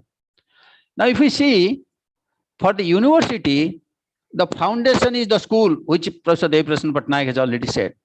Now see what is the situation here. From the university, the graduates who are coming out, 31% of Odisha students have the less than 31% only have the employable talent. This is from the India Skill Report 2021. Now, if you see the students who are coming out of the school, I was seeing the data in 2020 from the Board of Secondary Education, students who complete 10th class. And I was seeing there are only 10.5% of students who have scored more than 60%. Now, today you know what 60% means. So, out of 5.6 lakh, those who appeared, 89.5 or nearly 90% are less than 60%. Then let me give another extreme end one example where Odisha it stands. If you take 2011 population is 3.47%. In 2019 data I was seeing from the IIT, JEE Main and JEE Advanced, what percentage of our students they grade through? 1.78% in Main and 1.49% in Advanced. So we are nearly 50% less than 50% the value of our population. So you can say in pan-India basis also where we stand. Now, we have already discussed that quality of students entering to university is based on what quality we get from the school. Now, education system has failed in building required foundational competencies in the school. In fact, I will share with you one of my experience in Centurion University itself. One recruiter who came, who used to be 5 years senior to me from my alma mater. And after his group discussion, interview and all those things, he could not find anybody to select. I asked him what is the reason. The reason is that we did not ask, that's what he was telling. They did not ask our students about their technical competency. They are only trying to understand their communication skill and worldview. Now, this communication skill, worldview, when it is so low, he was saying that it will be very difficult for them to upgrade them, although the technical competency can be imparted within 3 or 4 months of their training. Now, that's why you see, that is also what we have put it here. Now, in our school system, that foundational competencies like language, mathematics, natural science, social science, related to that, which you are saying sports, art and culture, which should not be extracurricular, this is very much integral to curricular. And then the life skill like health, hygiene, honesty, sincerity and hard work, spirit of inquiry, bias for manual action and self-directed learning, these are all missing. Now, you can't teach somebody at the college or university level about honesty, sincerity and hard work, because somehow we have escaped without being committed to honesty, sincerity and hard work. Now, if you go to the next point, which I have put here, in our school, what we have done, we have artificially maintained a high pass out rate just to ensure that our enrollment remains high. So high failure and high dropout rate at the college level and poor employability. So we cannot just see today what is happening in the university by seeing only within the university lens. We have to go before university, that school part. Now, for that, I have only 2 suggestions here based on my own experience of last 6 years of working for the school education in a tribal area, that is in Bisamkatak in South Odisha. Now, inside school intervention, what we need to do? First thing, we have to ensure adequate faculty strength. That we have already discussed, that everybody knows, which we are lacking. Competency of the faculty. But the most important part is, in spite of this inadequacy, incompetency, if the accountability of functionaries inside the school, and that again, I will come back to same thing to the university level. Today, I feel sad that our faculty members, I'm not criticizing because I have been a faculty member, now also I am a teacher in a school, we have felt being accountable. Now, what it means accountability? I have to see to whom I am accountable. I must be accountable to my student. But unfortunately, whether it is school or in university, we are not accountable to students.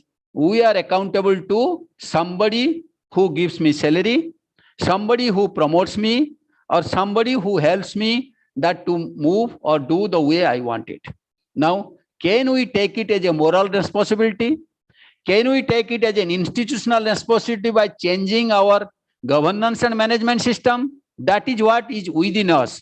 So let us do what we can do. Let us not say what Prime Minister will do, what Chief Minister will do. Of course, they need to do, but that we can wish. But can we do something within us? And this accountability, competency, development, that we can do. Adequacy, if it is a government institution, it may not be in our hand. If it's a private institution, it may not be in our hand because it will be decided by the promoters. The next part is enabling physical infrastructure. Of course, everybody will say that had there been so many excellent institutions, probably many severe amounts would have been generated or produced. But we know with limited physical infrastructure also, we can make it an enabling place. So that's where there also the role of the faculty and senior management that will come into picture. That does not mean I'm saying there is no importance of enabling physical infrastructure. There has to be a toilet. The place has to be safe. There cannot be movement of wild animals and other things. So those are the things that we have to bring in some enabling physical infrastructure. Then the other part is teaching learning process.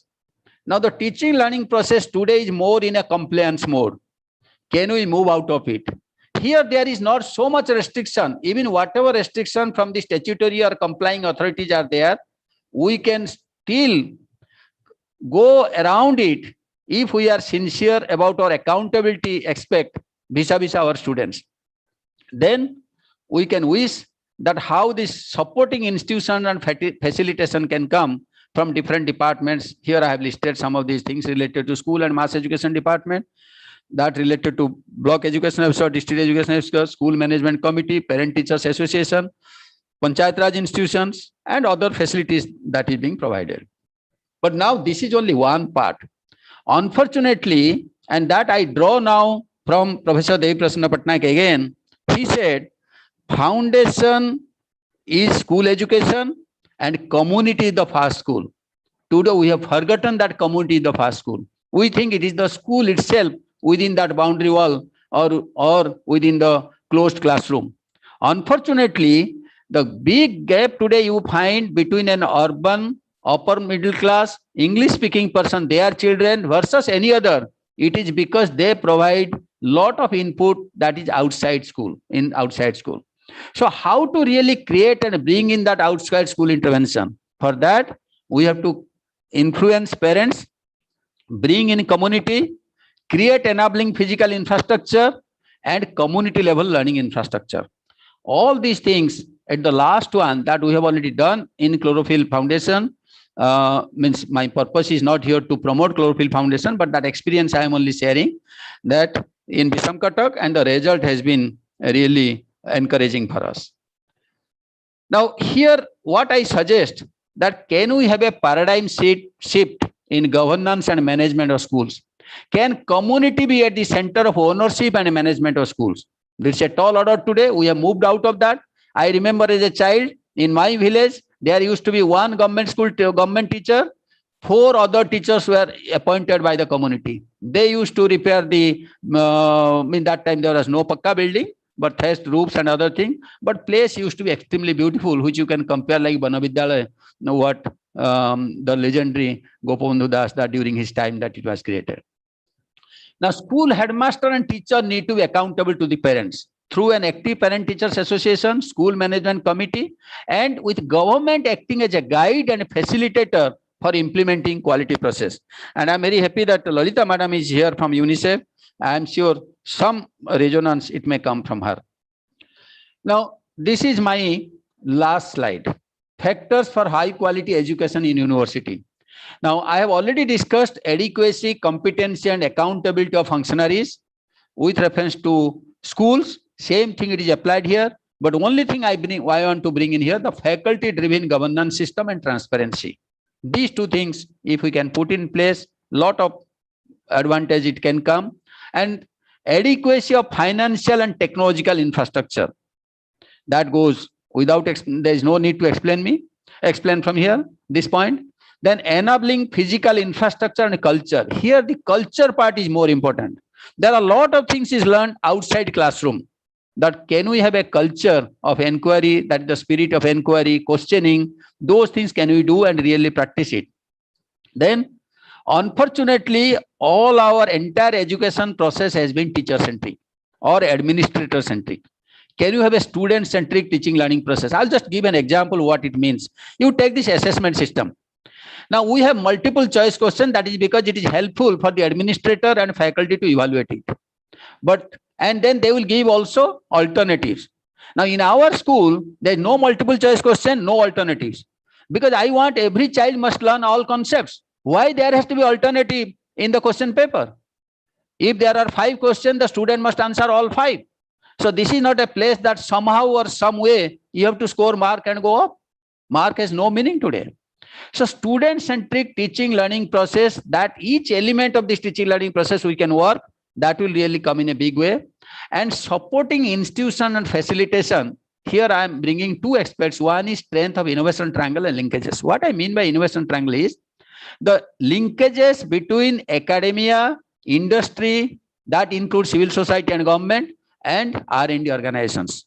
Now there is lot of possibility. In fact, Centurion has done tremendous, a good amount of work in this area where they need to do more probably in this thing. So can we bring all these entities together? And when I say linkages, there has to be flow of information, flow of resources, physical resource, human resource, technological resource, and facilitation from government and statutory bodies. Now, it should not be only for to satisfy our compliance. I know when I used to work in Centurion University, other places also, the amount of time senior management has to spend in ensuring compliance. Now, we have to somehow we become great manipulators and maneuvers so that we don't fail in some of the criteria of accreditation, any other thing. So now everybody is in that, rat race. So can we move out of it, keeping student at the center? So these are the few things I wanted to share with you. So essentially what I'm talking of, that quality means conformance to the requirement of primarily the student. And second part is that this education has to have three broad purposes: livelihood security, diversity and social accountability, and the last one is ecologically sustainable behavior in all our activities. And finally, the accountability of the teachers, principal, vice chancellor, and headmaster. That is the primary thing. And so teacher, like the school, and what I call the triad now in my school system, triad is our parent, teacher, and the community. On the top of that triad is the student. All three, they have to work together. And that's what Professor Dev Prasanna Patnaik was telling. Mother is the first teacher, that parent comes in. Community is the first school, community has to be there. And the teachers in the university or school, and the student at the top. So this is what probably we can do. Within us, there is enough scope to improve our quality of education. Thank you very much. Thank you, sir, for reiterating the three expectations from schools and higher educations: ensuring livelihood security, social accountability, and acceptance of diversity and ecological sustainability. Very rightly said, school is the foundation, and it is our moral responsibility to ensure quality education. And this is only possible with the triad, that is the engagement with all stakeholders to create an enabling environment. Thank you so much. Now let's move to the third speaker of the technical session 1. Now I would like to welcome Ms. Lalita Patnaik. Ms. Lalita Patnaik is an education specialist and state in charge, UNICEF Odisha. She has 30 years of experience of working with UNICEF in different capacities. She possesses a master's degree in psychology. Her understanding of education for children and insights into how children learn in diverse contexts has significantly contributed to the crafting of policies and programs for education development for children. Firmly rooted to the deep-seated grassroots level realities, she is fiercely committed to the cause of children and their development. Her contributions to the social sector development have really been very impressive. Thank you, ma'am, for being with us. And now over to you.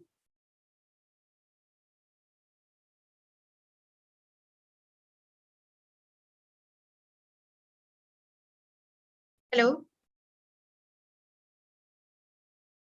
Please unmute, Lalita ma'am.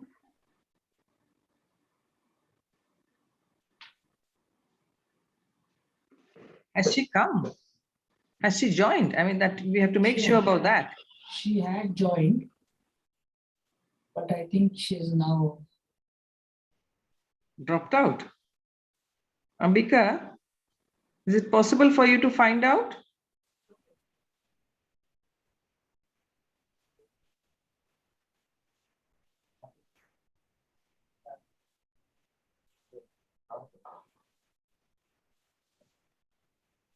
Okay, she is not joined. So we're just getting in touch with her once again if she is available. Otherwise, we'll just. No, you can ask if the audience wants to ask anything, because there were two speakers already. Yes. So we can have a short discussion if possible, Yes. right? Yeah. Again, Yes, you can initiate that. Yeah, Pragya, you can do that. Yeah, if there are any comments or anything anyone would like to share, please come forward.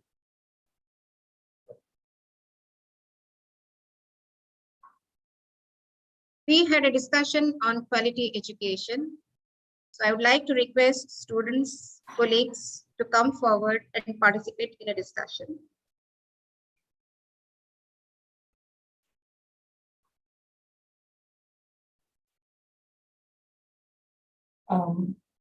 Yeah, I think somebody is trying to join. I hope she's Ms. Lalita.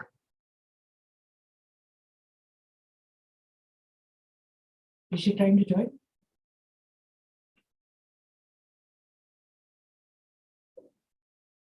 No. Okay, if not, I'll just So is ask. there, No, I'll yeah, just yes, ask please. a question. No, I just wanted to ask, the two speakers, and I'm sure all of you probably also feel that, because we don't have a universal system, in education. We have this government schools, public schools, international schools. I don't know how many categories of schools. You see, how do we try to harmonize that? If you have to move forward, and especially with the SDGs, where the underlying philosophy is social justice and equity. How do we harmonize this? Because these differences, create havoc really in the education system. What do we do about it? I mean, this is reflected in higher education. You see, this is reflected in higher education because the school system is like that. And I have felt it, you see, teaching in the class. So how do we bring harmony in this, where we have these different kinds of schooling, this vernacular medium of education, English medium school, right?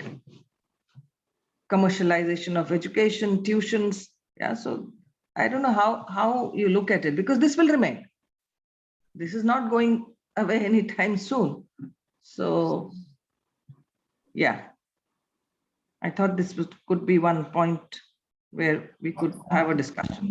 We have not yet been successful in implementing the recommendation of the Court Officer to have one type school. We have so many different schools that we even do not know how many different kinds of syllabuses they have. And unless we know exactly as to what are the systems they are following. For example, let us say the Aurobindo school, or let us say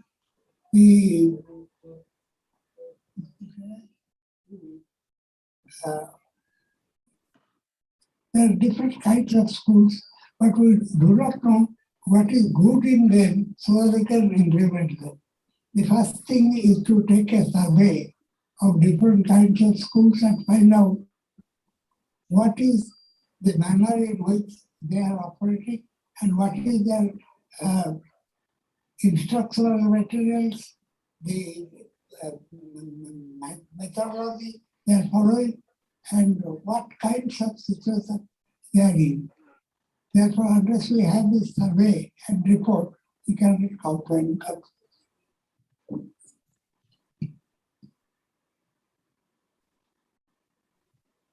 I would like to say a few things.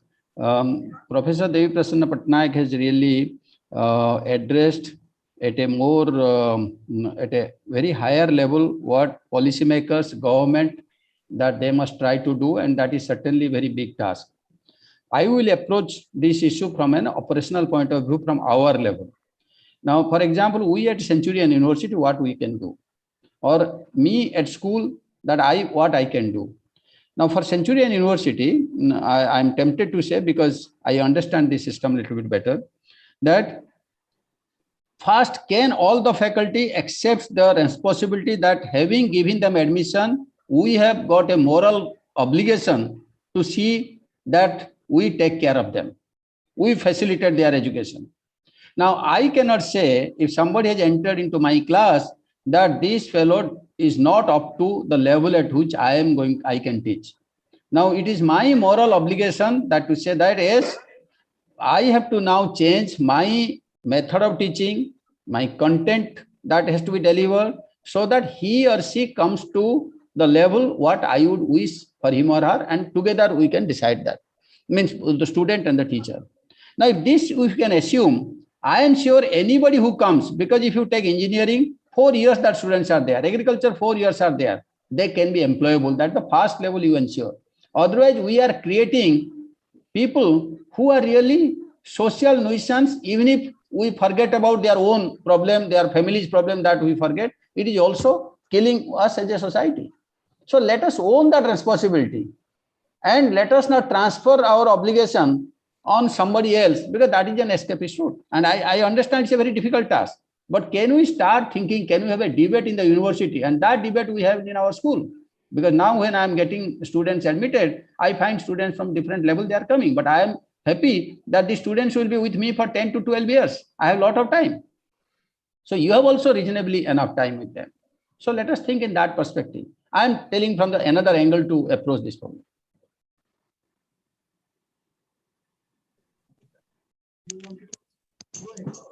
Good afternoon, sir.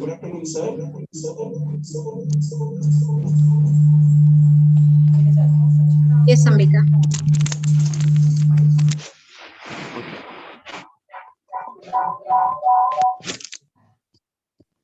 Good afternoon, sir. Sir,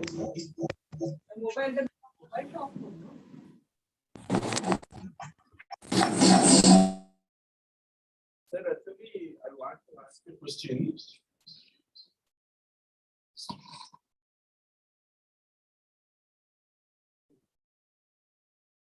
Hello. Yes, Ambika, we can hear you, please. Yes, sir. Actually, you emphasized on the aspect of culture. So India is such a big country, and each geographical area, each community has a different type of culture. So how to define a standardized policy for our educational system? My question is actually for Haribandhu, sir. See, Ambika, when I was referring to culture, that time my reference was organization level culture. I was not referring at the societal level that culture respect. But okay, even if it is at a society level, the tribal area, among the tribes, there are different cultures, rural, urban, and gender. There are or many types of. I understand that one we will have. But point is, is it appropriate? I am not very sure to have only one standard way of teaching or learning.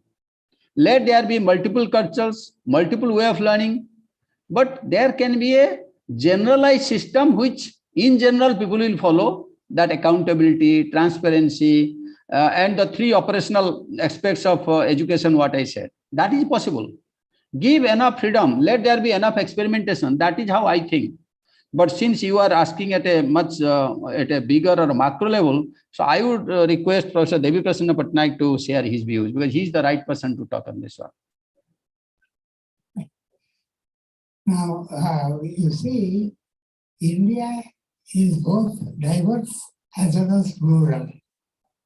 In spite of the diversity and plurality, scholars all over the world have accepted Indian culture as one, as single. If we talk about the culture area, if Indian culture is one, similarly is Odia culture. Odia is also divergent as well as plural. But still there is something which is called about Odia culture. You come to the local. So from local to the global, you have different levels of cultural perceptions, which you must study and understand. And we must tell our students about this kind of connection so that they can pursue their study in this thing. We cannot tell them right away about all kinds of things and say that this is culture, that is not culture. Culture comprehends everything. Therefore, what is important is to tell students that in spite of the diversity, there could be a culture.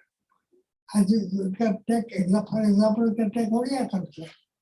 In spite of so many diversities, like language. Odia, what is Odia language? North, south, east, west, central, everything put together is Odia. If you remove everything, then there is no Odia. Similarly, in Hindi, 49 different varieties of languages constitute Hindi. If you separate all of those, there will be no Hindi. Similarly, the Indian culture. Indian culture constitutes of Odia culture, Hindi culture, Bengali culture, Tamil culture, Telugu culture, and all put together is Indian culture. Therefore, we have to, our teachers must be trained to understand what is culture. As our teachers are being trained, they should be trained to understand what is language and what is the purpose of language, what is the methodology of language teaching. Unfortunately, what is happening, our teacher education part is very deficient.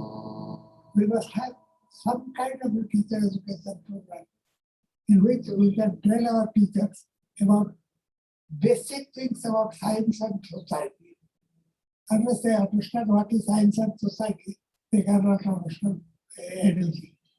Therefore, our whole idea is to talk about culture in general and culture in particular.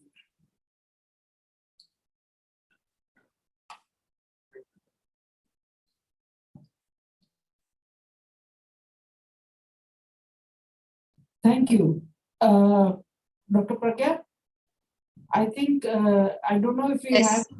have Dr. Lalita Patnaik, if she has joined us.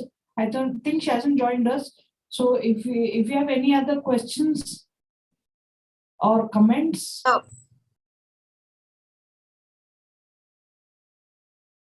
I just have one question myself, and I will ask both the speakers. This is a thing which You see, we were supposed to break at Smita. Yeah, so I was just saying. Is anybody? Pardon? What is happening? Why is she coming in? Yes, madam, please ask the question. Yes, so just one very brief question, but probably requires a very long response and very thoughtful response. And this is that, nowadays we have all these requirements for assessments. So you were just talking about, say for example, the system of examination.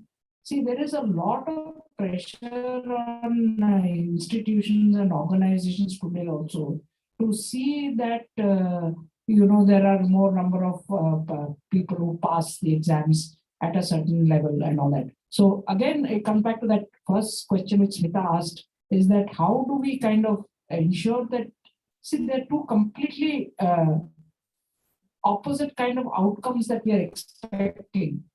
And yet, we have to, as an organization, work towards attaining both. So how do we go about that?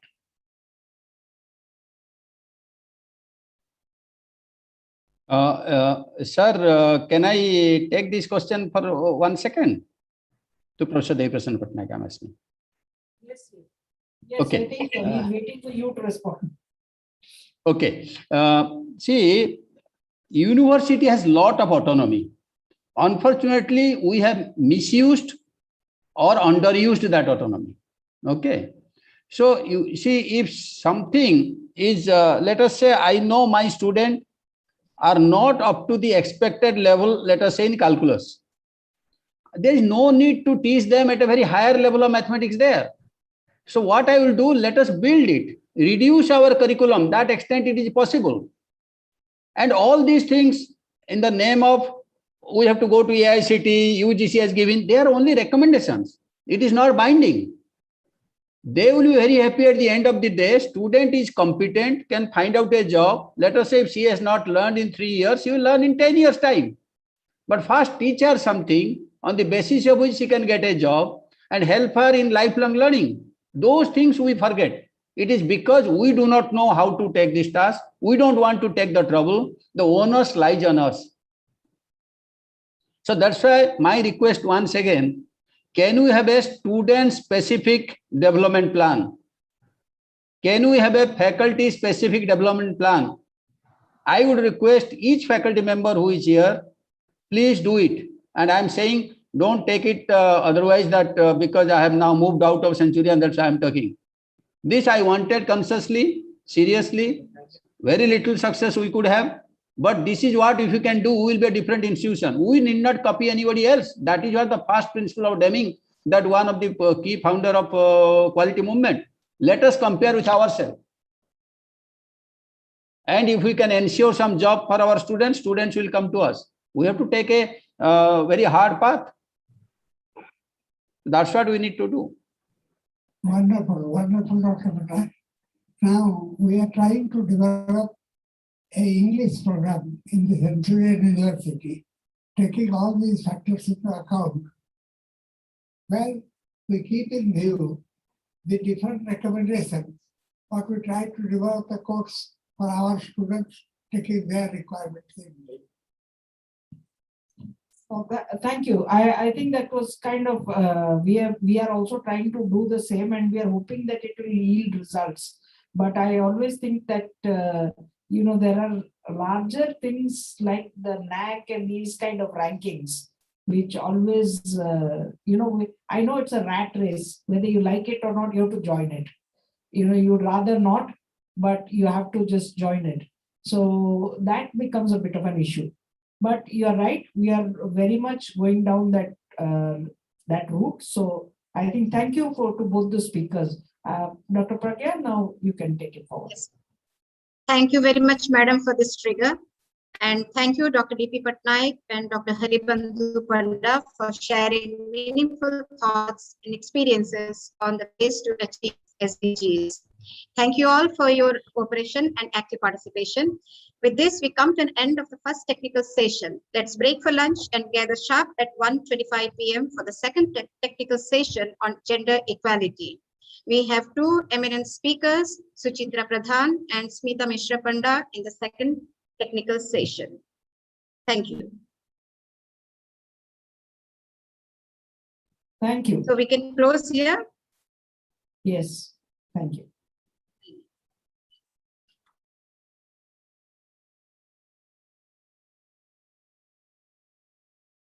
I request all the participants to join at 1:25 p.m.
I was thinking I'll miss you. You must have gone because it became late. I was at police, then he came, no.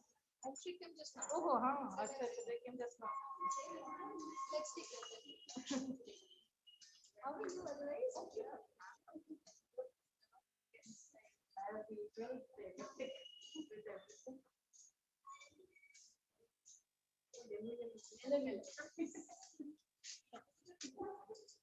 I think that's okay.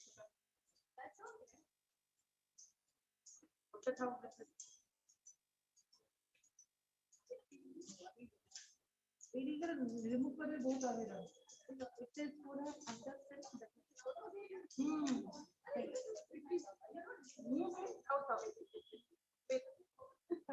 I was talking anyway. No issue. So I have to see. They were quite not 12 pieces. They have come, except the Kirti and Ashutosh and Tashrit and all of them. 2 days back for a project. I don't know why. Then she's telling me, ma'am, I can't write more than 12 pages. Oh, अच्छा. I'm preparing for flat. Oh, they are doing a favor to us by doing this is how she. That's a good thing. They are doing a favor to us by completing the project.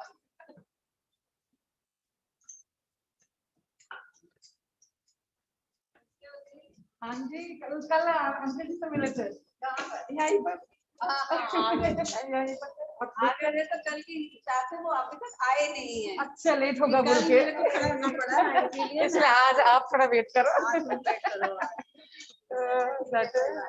नहीं कल मेरा जल्दी हो गया था आज बहुत ज्यादा लेट हो गया कल इतने पेरेंट्स नहीं आए थे मेरे आज ज्यादा नहीं मेरे खत्म हो कल सब्जी थोड़ा खाई कुछ आई खाने के लिए फिर वॉशरूम गई थोड़ा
Please share Asumi. Please share Asumi.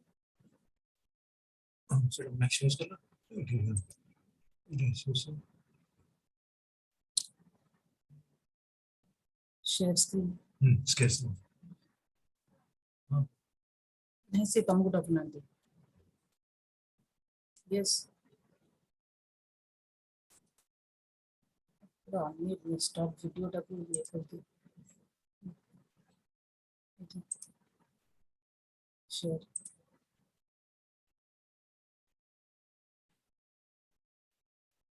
येता. Start video.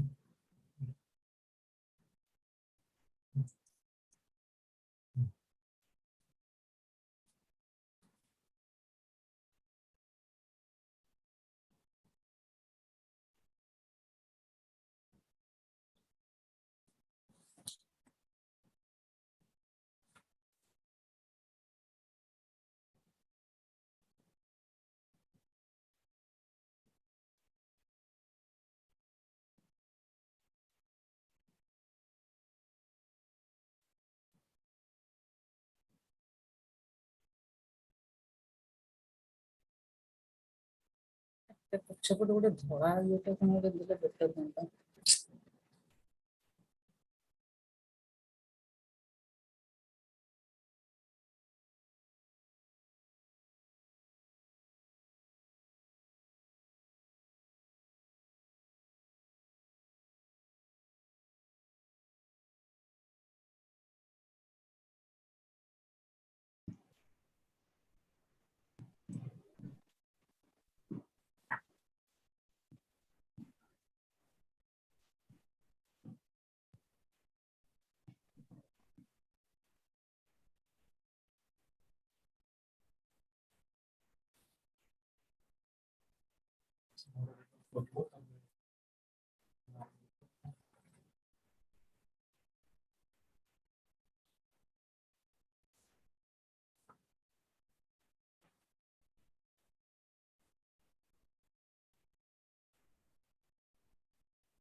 Hello, everyone.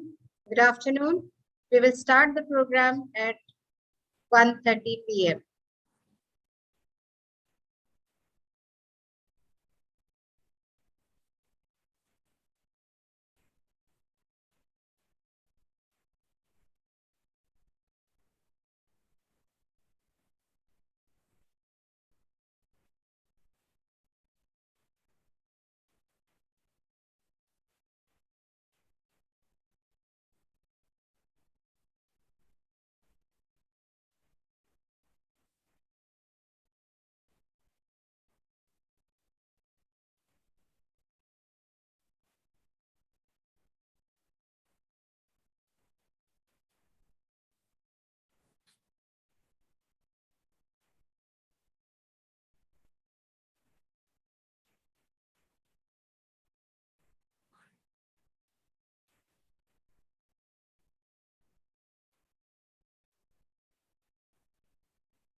Hello, everyone. Welcome to the second technical session, which is about gender equality. The aim of SDG 5 is to achieve gender equality and empower all women and girls. Today, we have two prominent speakers, or I would say gender champions, Suchitra Pradhan and Smita Mishra. Hello. Am I Hello. audible? Yes. Yes. Am I audible? Yes. Yes, you are audible. Pragya, you are audible. Yes. Okay. Thank you. First, I would like to take this opportunity to welcome Suchitra Pradhan to the second technical session of the SDG conference. Dr. Suchitra completed her PhD from IIT in rural sociology. She has been working as a gender expert in various government programs, notably the Western Odisha Rural Livelihood Program and Integrated Coastal Zone Management Project. She has an expertise in monitoring and evaluation, social and gender analysis, capacity building on social issues. Over to you, ma'am. Yes. Thank you. Good afternoon to all. Am I audible, everybody? Dr. Pragya, am I audible? Yes, Dr. Suchitra. Yeah. So today's topic is on gender equality. I have been assigned to deliver. Gender is very close to my heart, as even Dr. Supriya Madam also knows about it. We have worked together on gender equality on many projects also. So let me start with, since some of the students will be also there in this conference. So what is gender basically? Gender is is the relative status between men and women in a given society. Why we are selling, it's a relative status, because what the gender issues are in India, it may not be the same in US. It may not be the same in maybe if you see the time span also, what the gender issues that were prevalent in the olden age is not there in the modern age.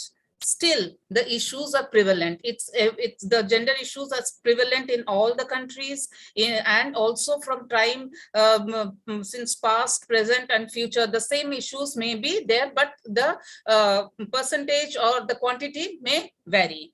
Then why this in the Sustainable Development Goal number 5 has given importance to gender equality. Basically, the Sustainable Development Goal is it's a blueprint to achieve a better and more sustainable future for all. And the sustainable, the SDG 5, the Sustainable Development Goal 5 claims to achieve gender equality and empower all women and girls. The SDG targets are end all forms of discrimination against women and girls everywhere, eliminate all forms of violence against women and girls in the public and private spheres, including trafficking, sexual, and other types of exploitation. These are some of the targets that SDG goal has planned. It's a blueprint to achieve by 2030. Eliminate all harmful practices such as child, early and forced marriage and female genital mutilation. Recognize and value unpaid care and domestic work through the provision of public services, infrastructure, and social protection policies, and the promotion of shared responsibility within the household and the family as nationally appropriate. Continuing with those goals, there are then 5.5 of this gender equality goal of the SDGs claims that ensure women's full and effective participation and equal opportunities for leadership at all levels of decision making in political, economic, and public life. Then ensure universal access to sexual and reproductive health and reproductive rights as agreed in accordance with the program of action in the International Conference on Population and Development and the Beijing Platform for Action and the outcome documents of their review conferences. Undertake reforms to give women equal rights to economic resources as well as access to ownership and control over land and other forms of property, financial services, inheritance, and natural resources in accordance with national laws. Enhance the use of enabling technologies, in particular information and communication technology, promote the empowerment of women. then adopt and strengthen sound policies and enforceable legislation for the promotion of gender equality and the empowerment of all women and girls at all levels. So these Excuse me, were Dr. Suchitra. yeah. Excuse me, Dr. Suchitra. Could you please bring the PPT into the presentation mode? Oh, it's not in the presentation mode. Okay, presentation mode. Is it not, you're not able to see it? We are able to see, but not the full screen. Oh, okay. Sorry. Yeah. Is it now Thank you. seen? Thank you. Yeah. So as for the SDG 5 from gender equality, these were the 7 points, is the sub points of this gender equality, what the SDG goals is likely to achieve in the future by 2030. Towards this end, lot of efforts has been made by India and other countries, but primarily we will speak about what has taken place in India and what was the situation at present. The gender gap in the Indian context, if you see, this is the UN report of 2019. 1 in 3 women have experienced some form of physical or sexual violence in their lifetime. Only 65.46% of the women are literate as compared to 82.14% of men. So still, in spite of our years of independence, still women are still lagging behind in the education arena. Enrollment of girls in primary education is 100%, but 74.6% women are not enrolled in higher education because there are a lot of dropouts, and there are many reasons for that, and we can discuss on it later on. Women hold only 11% of seats in Lok Sabha, but 46% in Panchayati Raj institutions. Child sex ratio is 919 for 1,000 boys. There are 48.5% population of women in India, but only 27.4% women are in workforce. Only 13.96 operational landholds are female. These statistics are just a bird's eye view. There are still more disparities between men and women and glaring gender gap in every aspect, in every areas of development in India. Towards this end, government has tried, and all efforts have been made by private and government sectors to end all forms of discrimination against women and girls. It's not only a human basic right. Why we are emphasizing on reducing this gender disparity or reducing the gender gap in all, because it's not only it's a basic human right, but also is crucial for sustainable future of societies, because men and women constitute almost 50% of the society. If 50% of one section, that is the female population, lag behind, then definitely sustainable development cannot take place. It has to be both. When sustainable development will take place only when both men and women participate equally in the development process, and the benefits of development also accrue to the women and female population equally. Providing women and girls with equal access to education, healthcare, decent work, and representation in political and economic decision-making process will achieve sustainable economies and will benefit societies and humanity at large. Definitely, when we have empowered women, we have more women participation, we have more women in the decision-making process, definitely the society at large and the humanity at large will benefit. It is vital to give women equal rights on land and property, sexual and reproductive health, and to technology and the internet. Towards this end, Government of India aims to ensure and to end all forms of discrimination against women and girls everywhere. Today, there are more women in public offices, but we cannot say there are equal number of women, but definitely the number of women in public offices has increased to some extent, which was before, and this will definitely help to achieve greater gender equality. Why I'm saying there are more, like the statistic shows that more women in leadership. There were 173 women in 2015. Now it's 190 in 2019. Women contesting elections in Lok Sabha. In 2014, it was 8.19% women, but in 2019, it is 9.01. Still, I would say the disparity persists and to larger extent. What are the government initiatives for reducing this gender disparity? Government has initiated several social protection and financial inclusion programs focusing on women. Such type of initiatives has ensured the increased women participation. The examples of the Beti Bachao, Beti Padhao has created awareness and improved the efficiency of welfare services intended for girls. The Pradhan Mantri Matru Vandana Yojana has been instrumental in providing the social protection through maternity benefits to women. Specific interventions on female employment, programs on the empowerment of adolescent girls, the Sukanya Samriddhi Yojana on girl child prosperity, and the Janani Suraksha Yojana from mothers advance India's commitment to gender equality. The Government of India has identified ending violence against women as a key national priority. Some of the other empowerment measures which we can adopt in the various important indicators in health, nutrition, education, child protection, and social policy can be shared here with. In the context of health, we can reduce excess female mortality under 5 and support equal care-seeking behavior for girls and boys. Example is that we can ensure that frontline workers encourage families to take sick baby girls to the hospital immediately.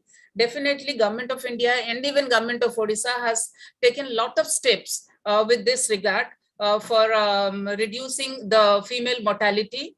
And but at the grassroots level, I feel more awareness needs to come, which is mostly lacking in the rural areas. And with respect to nutrition, with respect to nutrition, improving nutrition of women and girls, especially by promoting more equitable eating practices. Example, women cooperatives develop and implement their own microplans for improved nutrition in their villages. In this year, I may share my experience in the field level. I think with this aspect, the self-help groups, women self-help groups can play a major role of creating awareness among the women and the community at large in the villages for providing nutritious food to women and girls. Because every villages almost now has women self-help groups, and they can create massive awareness among the women and men in their locality. Then with respect to education, gender responsive support to enable out of school girls and boys to learn and enable more gender responsive curricula and pedagogy. I think this government has to take up this task of inculcating this gender responsive curricula. And I think from school, we should ingrain in the minds of the small children about reducing the gender gap. What are the problems can take place in future if gender gaps are in, and how boys and girls can be treated equally. And this should be thoroughly included in the curricular from starting from the school education, primary education. Some of the other examples may be implementing new strategies for identifying vulnerable out of school girls and boys, overall of textbooks, so that the language, images, and messages do not perpetuate gender stereotypes. Here I would like to say, especially when you say that images or messages, when in the school books, when you say a doctor, immediately the picture of a male the picture of a male is given, male doctor. But when it comes to nurse, the picture of a female is shown. When you say a farmer, the picture of a male comes. But if everybody must be realizing that in agriculture, almost 50 to 60% of the work are done by women. Similarly, nowadays we find many women doctors also, but we never sign in the pictures in our books, never show women as a doctor. And then when you say a tailor, immediately a man's face comes. And when you say a cook, it immediately man's picture is shown. So these are some of the images that we can change in our textbooks also. Child protection, ending child and early marriages. Example of this initiative is to support panchayats to become child marriage free, facilitating girls and boys clubs that teach girls sports, photography, journalism, and other non-traditional activities. We can give awards, the government can give awards to the panchayats or villages which have abolished child marriages, and we can also like promote boys and girls to get more involved in non-traditional activities like photography or journalism, or maybe even in driving or in girls sports. This can be more facilitated from the grassroots level. Social policy, supporting state governments to develop gender responsive cash transfer programs and supporting women's leadership in local governance. Example, cash transfer program to enable girls to stay in school, a resource center for women panchayat leaders. So everything can start from the grassroots level, then we can go higher up. Since we are talking of this program is basically for empowering the universities to ensure gender equality, some of my views on how we can inculcate this in gender equality in the universities, I would like to share. The empowerment through education would lead to enhancement of the living standards of women by helping them to enter the workforce as well as take part in governance. So one of the points can be creating a conducive ecosystem. Make it easy for women to seek higher education by providing equal opportunities.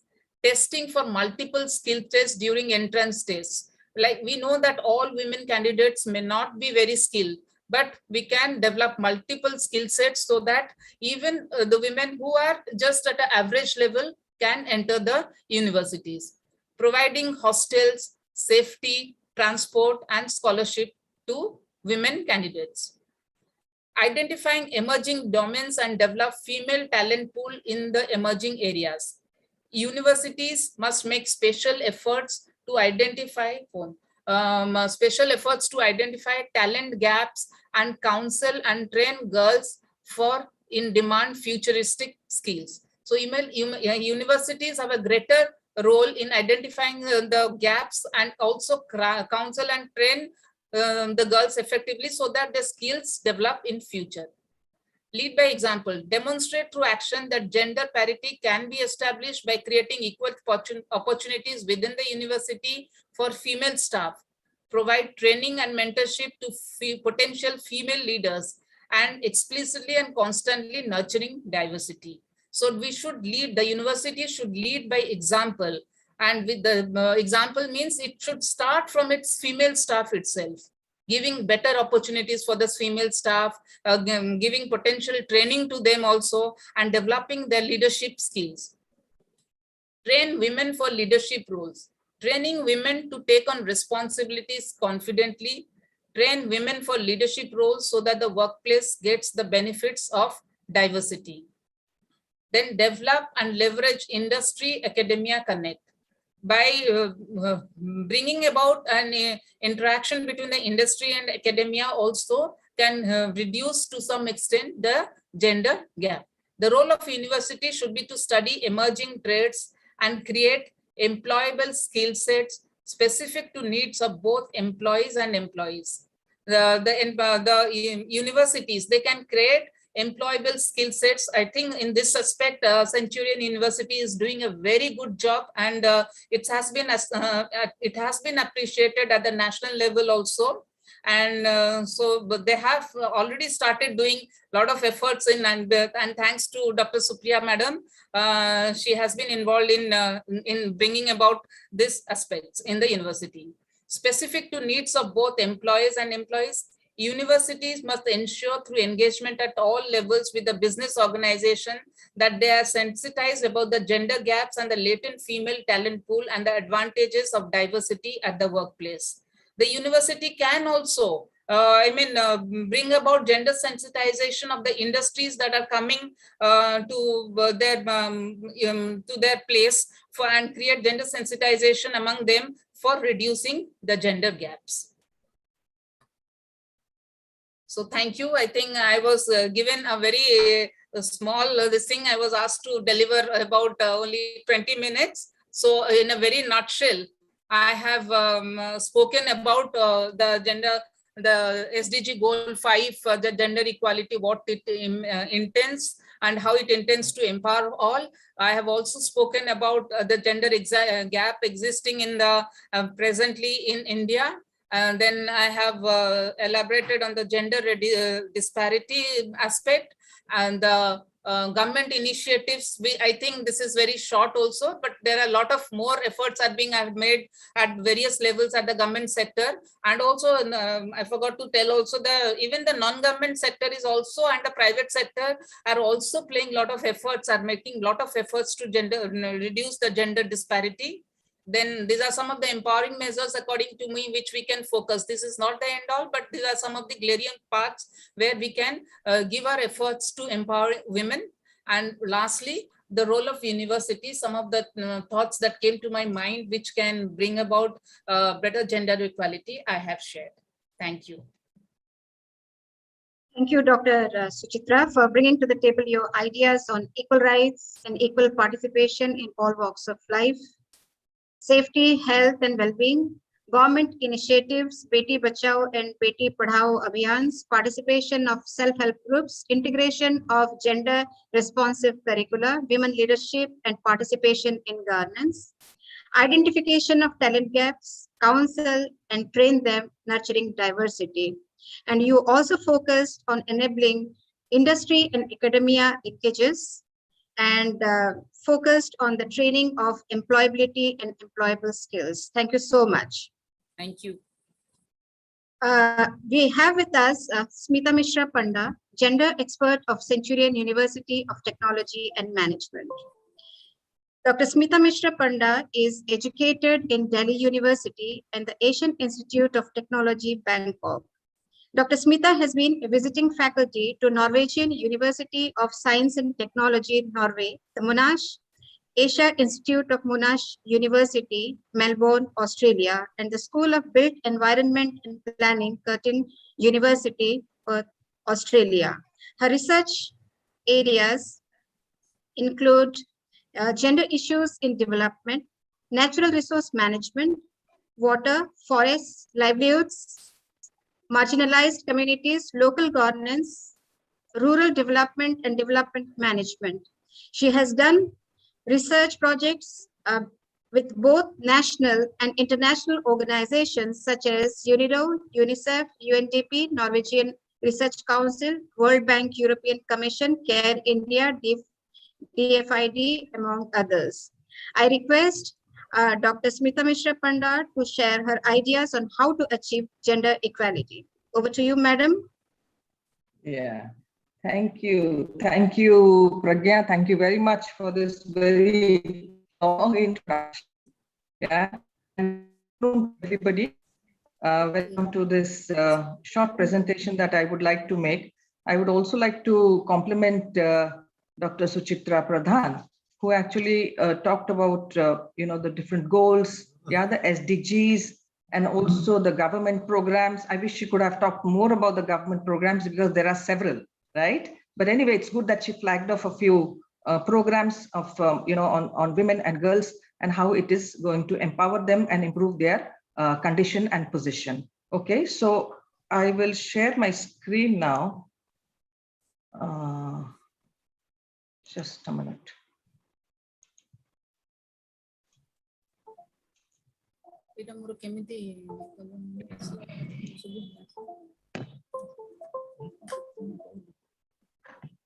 Can you see my screen, Pragya? Is my screen visible? Yes, madam. It's visible? My screen is Yes. visible, right? Okay, great. Yeah. So this is what I will be talking about. I will not repeat what Dr. Suchitra has already, but it's good that she could give some kind of introduction to gender equality and SDG 5, which talks about equality and empowering girls and women. Okay, so let me go to the next slide. This also I will not say because she has already talked about this. But the only thing I would like to say that if you look at violence, because violence against women is something which is, it is just not, we have been talking about it for a long time, and every year we find that violence against women is increasing, both the private space as well as the public space. Yeah, this is increasing. 1 in 3, they say, have experienced some form of physical or sexual violence in their lifetimes, maybe even more. And these are what the figures are, what is already being reported. And there are so many cases which do not get reported. The other thing that I would like to point out, which Suchitra did not mention, is that we are talking here about the child sex ratio. Child sex ratio is 919 for females to 1,000 males. Now this is 0 to 6 years. And the adult sex ratio is 940. Yeah, 940. And the other thing that I would like to point out here is that 27% of 27.4% of women are in the workforce. This is also a little difficult to understand because there you have to make a distinction between, what kind of workforce are we talking about? Is it just the formal workforce or the informal workforce? Because in the informal workforce, yeah, which probably constitutes about 90% of the population, because the entire agriculture sector is in that, right? There you find a lot of women, right? So these are the two things that I would like to just point out here. Moving on. Yeah, I'll just briefly talk about the aims. Of course, this is about SDG 5, to achieve gender equality and empower all girls and women. Eliminate all forms of discrimination and violence against women in public and private space. This is very, very important. Yeah. Undertake reforms to give women equal rights to economic resources and access to ownership of property. I think these are extremely important, and we have been talking about it, but it is still, it's still a long way to go. And anyway, let me also tell you, there's no formula, there is no blueprint. You see, no matter what the government says, these are social realities. Gender relations have to change, power relations have to change for any kind of long-term change to happen. It cannot happen overnight. It cannot happen in short term. Nothing can happen in short term. So incremental changes are important, but we have to bring change in the structures. And that is the key to bring about any kind of change. So what is the significance? You see, when you talk about any SDG, it's not only SDG 5, right? Social justice, equity, and transformation. This is the underlying philosophy of all the SDGs. Yeah, it has to be aligned with all the 17 goals, right? And in that context, we'll try to look at gender equality. And gender equality is important to achieve all other goals. If you want to reduce poverty, if you want to zero hunger, that is one of the goals, quality education, reduced inequality, health, decent employment, and many others, including climate action. Yeah, we don't have climate action as a theme here, yeah, but that is also very, very important. And in all those goals, you will find that it's very important that gender equality is also kind of, it's interlinked. It's very closely interlinked. Yeah, although it's mentioned as separate goals, but it is very, very closely interlinked, these goals, right? The other day I was watching a television show on Swasth Bharat Telethon, which is held every year after Gandhi Jayanti on the 3rd of October, which is, it's conducted by Pranay Roy and the great Amitabh Bachchan. And I found that very useful because they were bringing in people from all walks of life. And I think they were only talking about gender equality and climate change and how we should be more responsible in keeping our environment safe, yeah, in protecting our environment.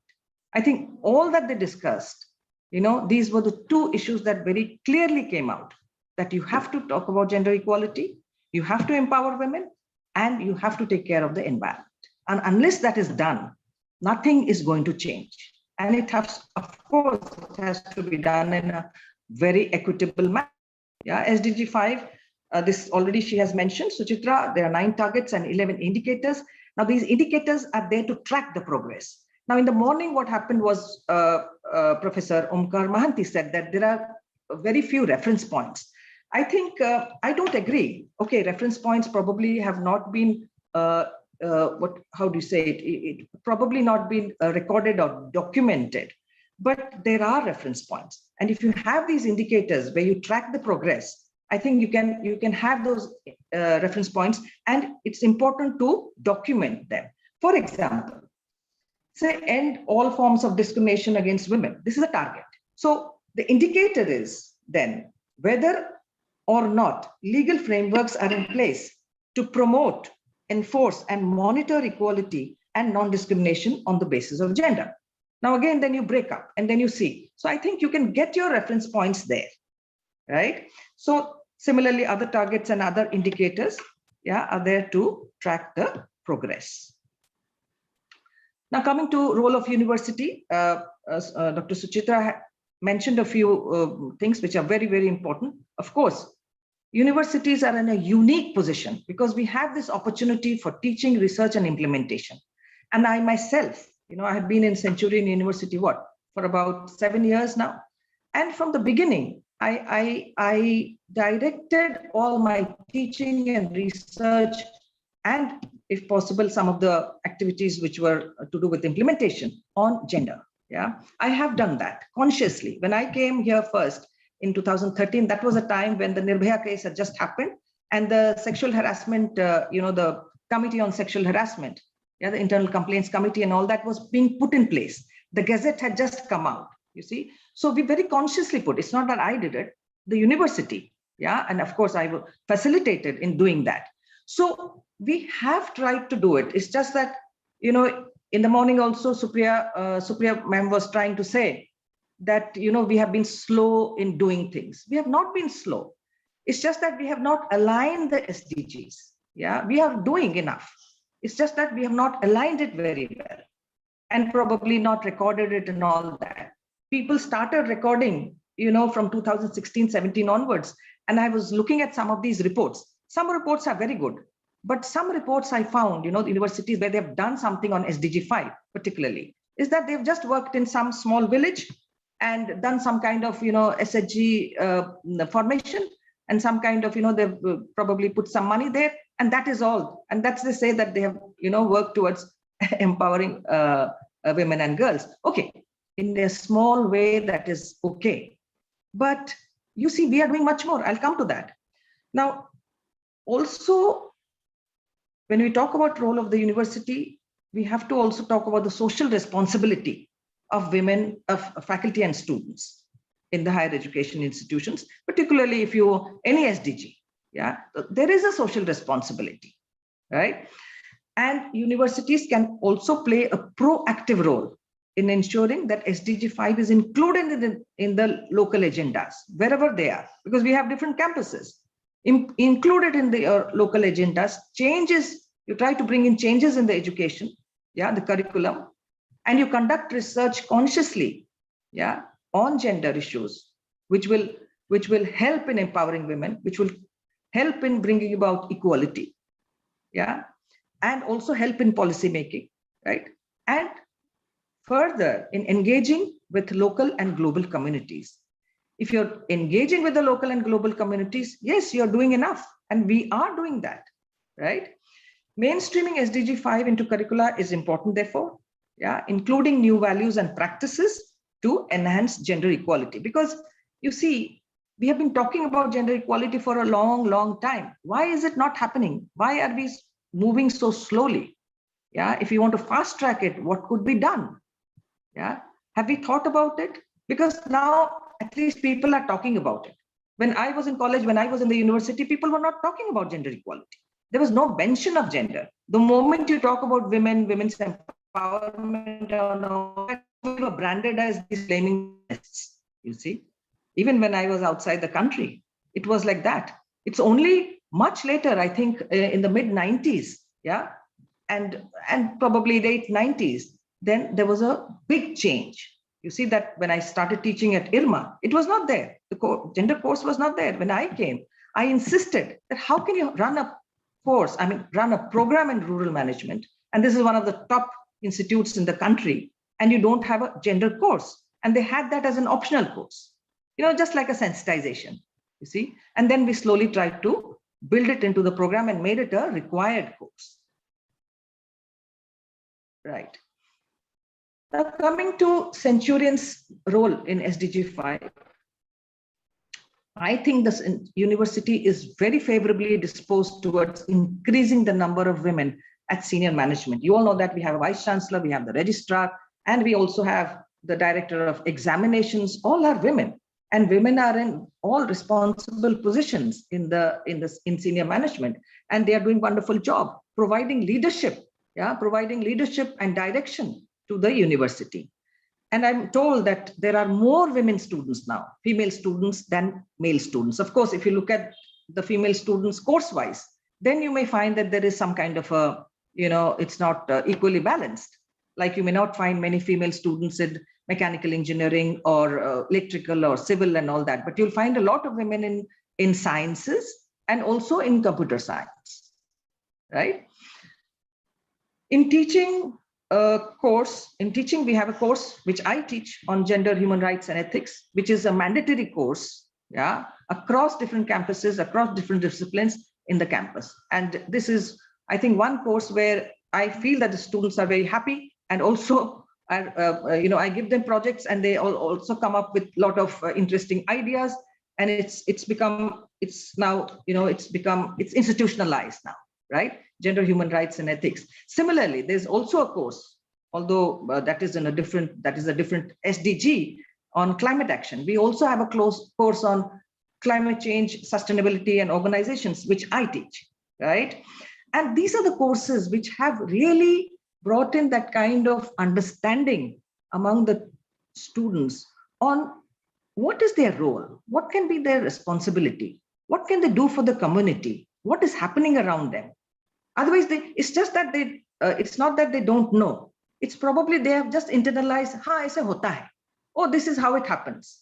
Okay, men will drink and beat their wives, and this is how it happens. This is something we accepted. No, we should also try to develop their questioning mind, how they should question things around what is happening around them, right? So I think these two courses are very well poised to do that, right?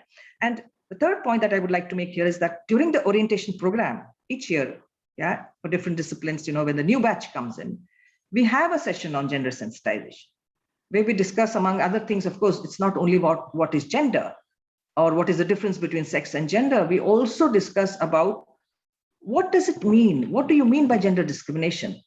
Why is it important to talk about gender? Why is it important to talk about gender equality? If there is no gender equality, what will happen? What are the consequences, for them and also in the society, right? So these are the things that we try to, bring that kind of sensitization. We also talk about the Committee on Sexual Harassment Against Women, because that understanding, from the beginning they should have, about what kind of, the Internal Complaints Committee and what we have in place to deal with sexual harassment. I will not go too much into that, but this is something which we are doing very, very consciously.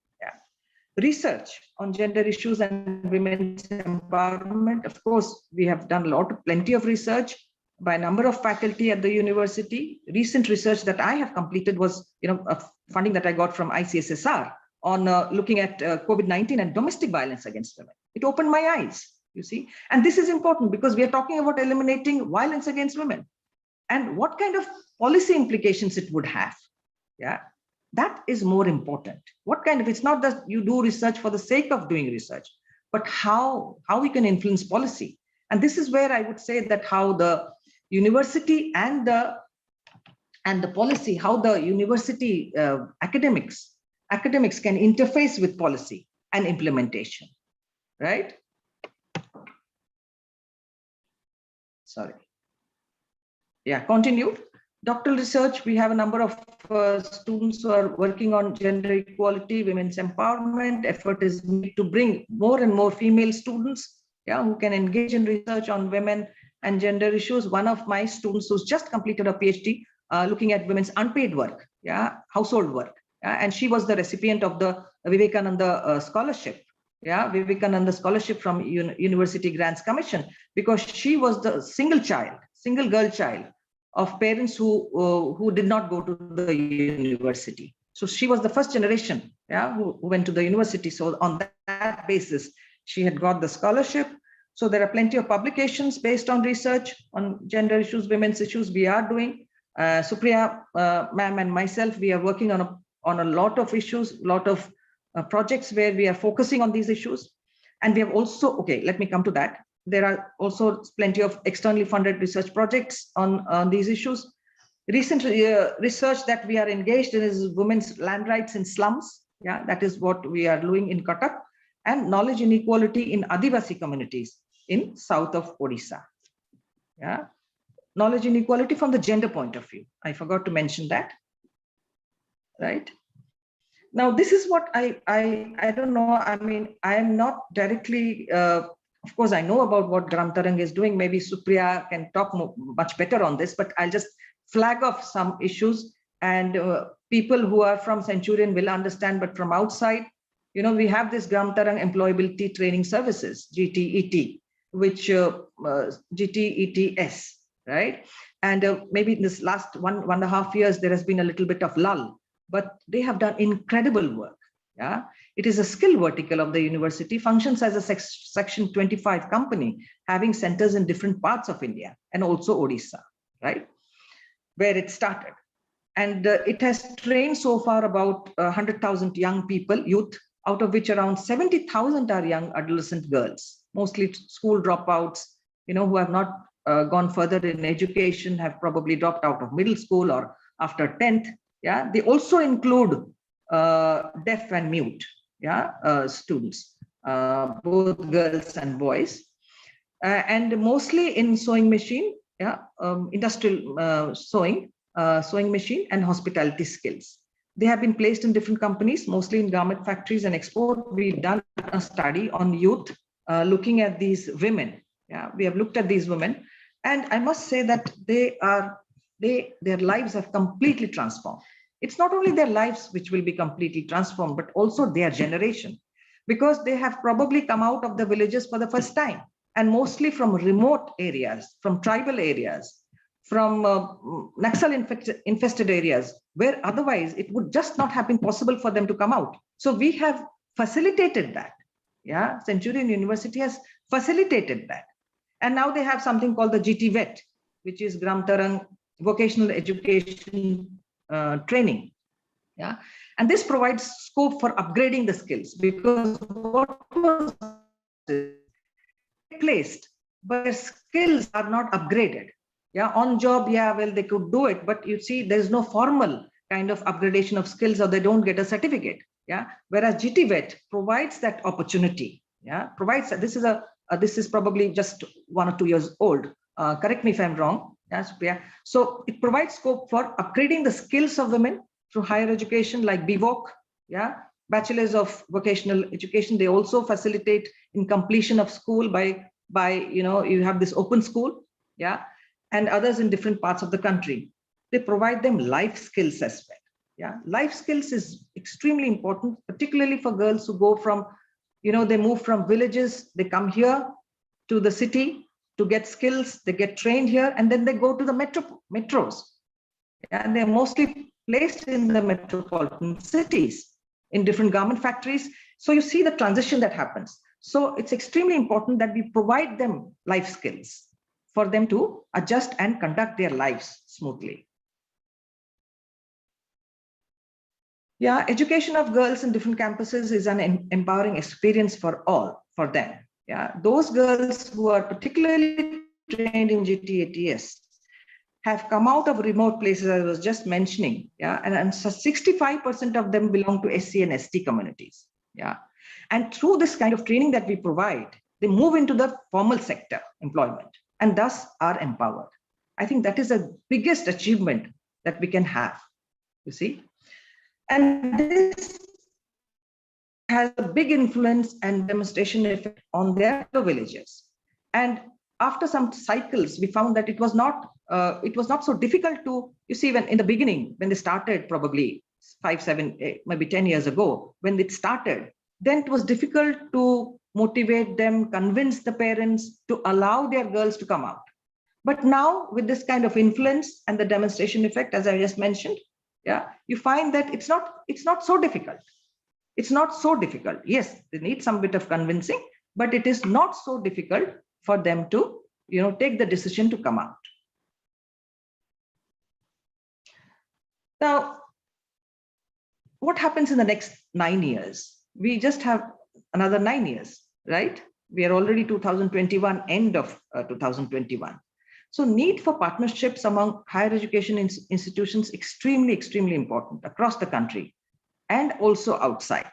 We already have, partnerships with universities outside the country to promote the goal of gender equality and empowerment of women and girls. Because it's not that we can do everything ourselves. We need to build partnerships. Yeah, partnerships among higher education institutions, also with other organizations, including the civil society. Then two things that I would like to focus on here, and this is something which is close to my heart. One is focus on life skills for girls and women students. It's very, very important. Yeah, I don't think enough is done at the school level. Yeah, it's there for namesake, but nothing happens, where they understand sexuality, where they understand what is consent, where they have understanding of, or they are legally, literate, the legal literacy part. Yeah, they can improve their bargaining power. How they can do that? What about interpersonal relations, especially for those coming from remote areas? And what about mental health? Mental health is extremely important. I think these are so important. Yeah, and I think a lot of effort has to go into these things. It's not that it's not there. It's there, but what kind of effort is done? Are we seeing that enough is done? Are we seeing that, the problems that women face or girls face is taken care of? Are they able to handle it? I think some kind of monitoring and some kind of tracking has to be done there. It's not sufficient to just say, oh, it's there. Oh, we have a counselor. No, that's not enough. Then the second point that is also very close to my heart is how paid leave, job flexibility and care infrastructure could be built for women so that more and more of them can have families and engage in paid work. This is very, very important, right? And so I think that there is more action research. We can do action research, in this area and for both urban and rural areas. Rural areas, there is this Anganwadi system, they have this Anganwadi place where, women can, leave their children. It's like a daycare, creche or whatever. But in urban areas, it's not there. So many women face this problem. Yeah. And this is something we have to take into account, and more so after the pandemic, where we know that it is possible to work, even by being a little flexible. Yeah, it's also possible to work from home. So these are things I think after that's what our Professor Omkar Mahanti in the morning pointed out, that a lot has changed and we can adapt to all this. Yeah. So these are a few points that I would like to share with you. So thank you very much.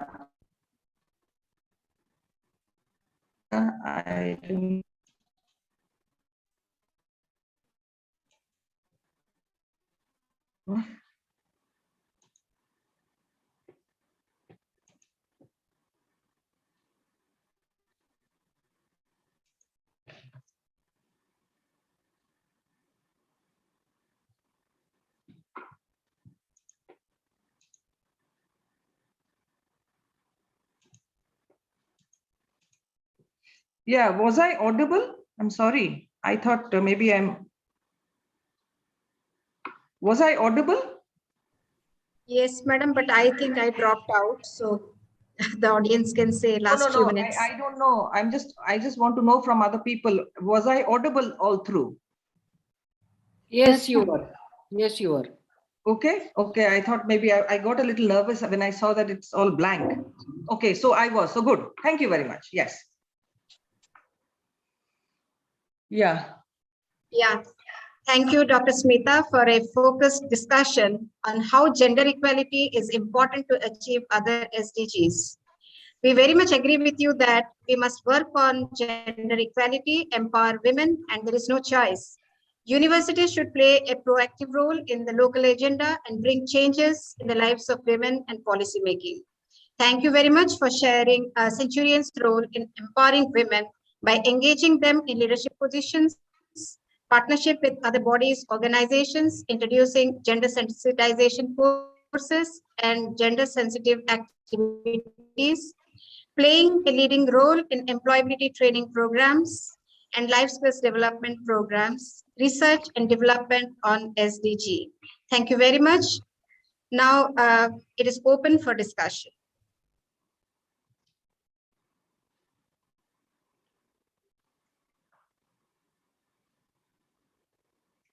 I think I can see some students here.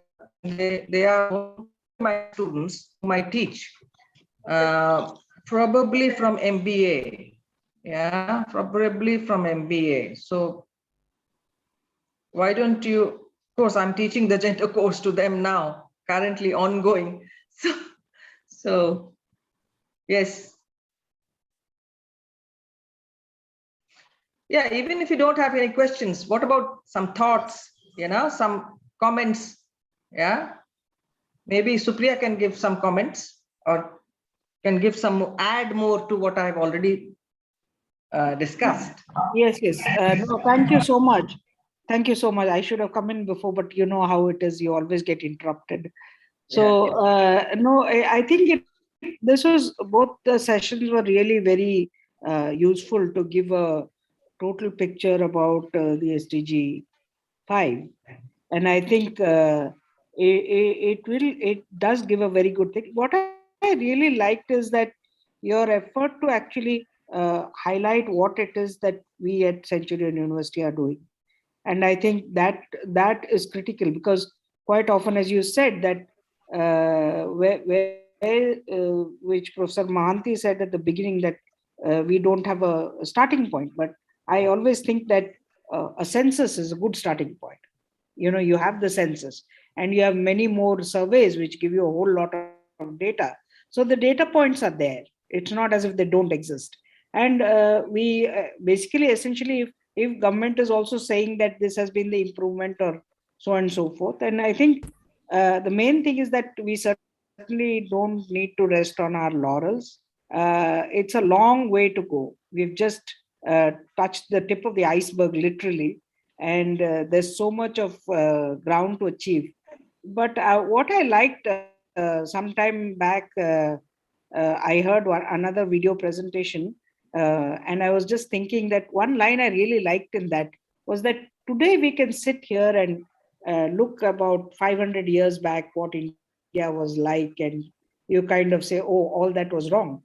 And then maybe 200 years hence, people will look back at us and say, what we are having right now is so terrible. And the worst thing is the inequality that exists.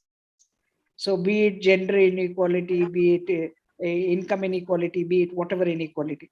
So I keep thinking that I think we need to get that in perspective. But I think we also should realize that we need to hasten the pace. We just cannot go at this pace. And as rightly pointed out, that accountability at an individual level, at the level of the institution, at the level of a community of students, is absolutely critical. And what we are trying to do is build responsible citizens. And I think if we are succeeding in doing that, I think when they go forward, they also take the lessons learned into their work life and into their spheres of influence.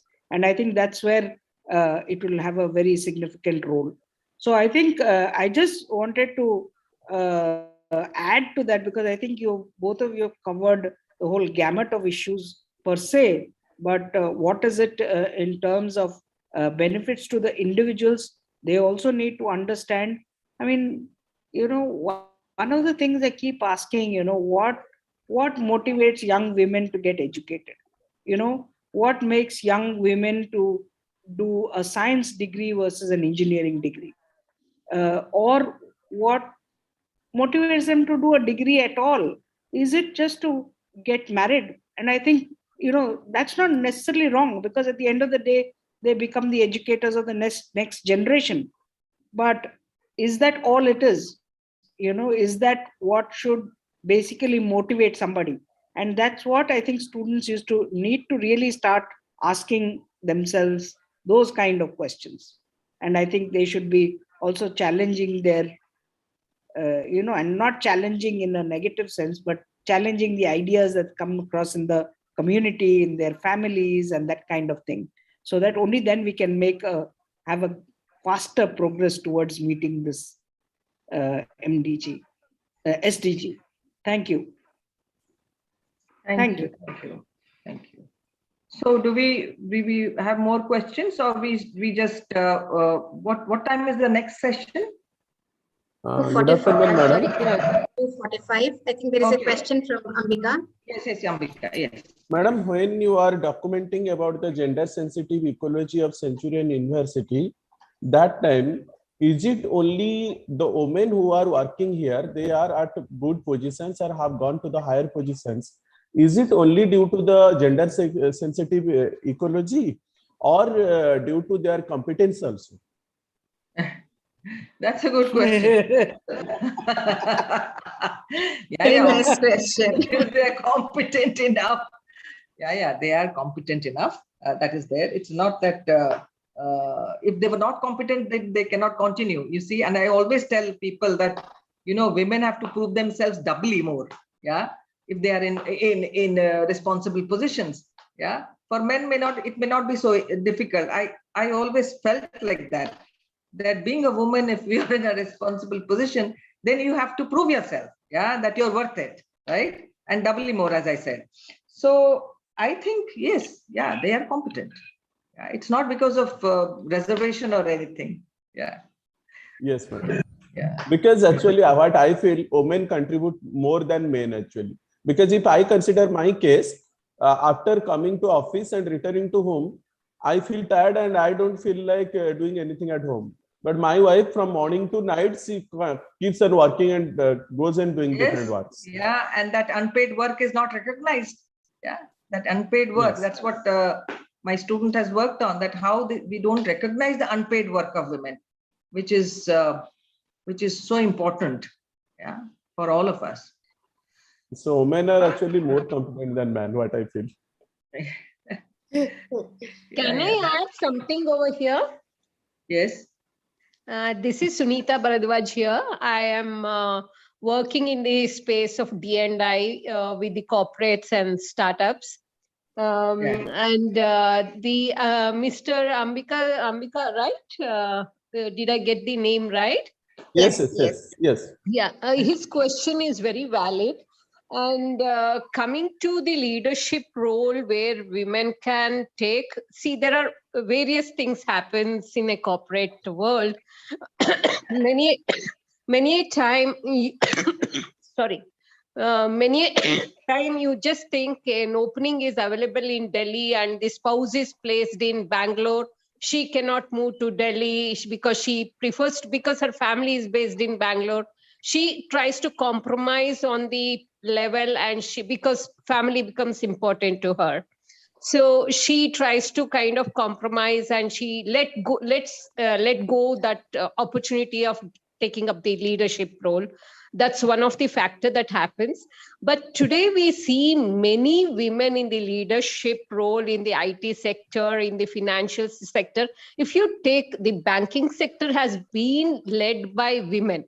Yes. Whether it would be Arundhati Bhattacharya, Chanda Kochar, Shika Sharma, they have really led the banking industry very well. The only thing I feel they should have also kind of identified the predecessor or groomed them to fill that position. That's somewhere the gap is really existing. And of course, I don't deny there is definitely a gender gap, and it needs a push, that very hard push has to be done over there. But women tends to compromise many a time because she leverages more to give to her family. That's where she kind of falls back. Yeah, I agree. That is what is happening. But this is also changing, you see, and more and more the younger group generation, you see, there a lot of change is happening, and it's sad that sometimes women have to give up their jobs, or they can't take up something that they really wanted because of family. But now that is changing. That is changing. Yeah. And yes, we it must is acknowledge yeah, it is changing. Yeah, and we just hope that men also realize that sometimes they have to move. Yeah, and it's not always that women have to move with them wherever they are. Yeah. Any other, or do we have a break time? Yeah. Do we have a Yes, break time? I think it's time to close this session. Thank you very much. Thank We will you. begin our third technical session at 2:45 p.m. Okay. So we Thank have you. 10 minutes. Yeah. So we can just. We have a short break of 10 minutes and then. Yeah. Yeah. Okay. Okay. Thank you. Thank you. Thank you, madam.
So Nitesh, who is holding this, tell me when to start.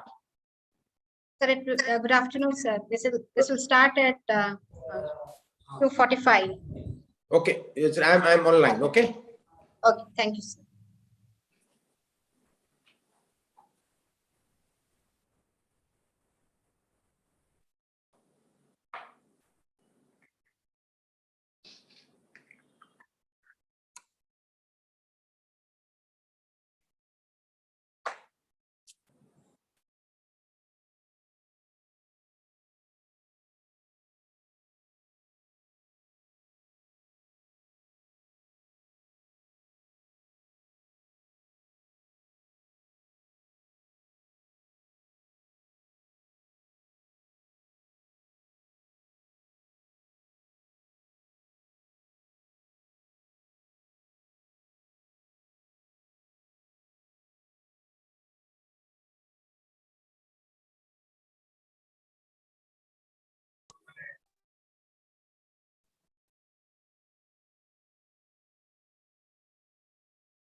Hello, welcome to the third technical session of the SDG conference on the theme Industry, Innovation and Infrastructure.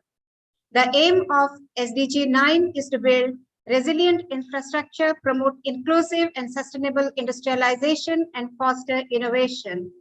I welcome both the speakers, Professor Muktikanta Mishra and Professor Sangram Kesari Lenka, to this conference on the role of universities in achieving SDGs. I would like to take the opportunity to introduce Dr. Muktikanta Mishra, President of Centurion University of Technology and Management. Dr. Mishra's career started in the corporate sector, where he has worked for over 18 years in various positions, the most noteworthy of being in the marketing department at Hindustan Petroleum Corporation Limited, India. The industrial... Hello? Hello? Could you please mute yourself? The Industrial Development Corporation of Odisha Limited, India, and at Inhill Engineers Private Limited, Melbourne, Australia. The responsibilities included branding, strategy pricing, quality control, CSR issues, and industrial relation problems. This provided an analytical framework and expertise to comprehend the existing problems and issues and anticipate the future threats. Scaling, upscaling, rescaling, shaping lives, and empowering communities is the motto of his life. Sir, I request you to enlighten us with your knowledge and experience. Thank you, Pragya. Okay. I hope you had a very successful and enlightening meeting in the morning session. Anyway, the topic now which I have been assigned to talk on is industry, innovation, and infrastructure. Just hang on, this I'm trying to adjust this. Okay. See, this is the SDG 9, and under that there are 8 segments, and we will talk what the role of the university or the institute, what they should do, and especially now since it is pertaining to Centurion University, we will try to define Centurion University's role and the actions it has taken to comply with SDG 9, which is industry, innovation, and infrastructure. So the 9.1 of that talks about the development of sustainable, resilient, and inclusive infrastructure. And that's, let us see, that's there are 8 points under section 9 or the SDG 9.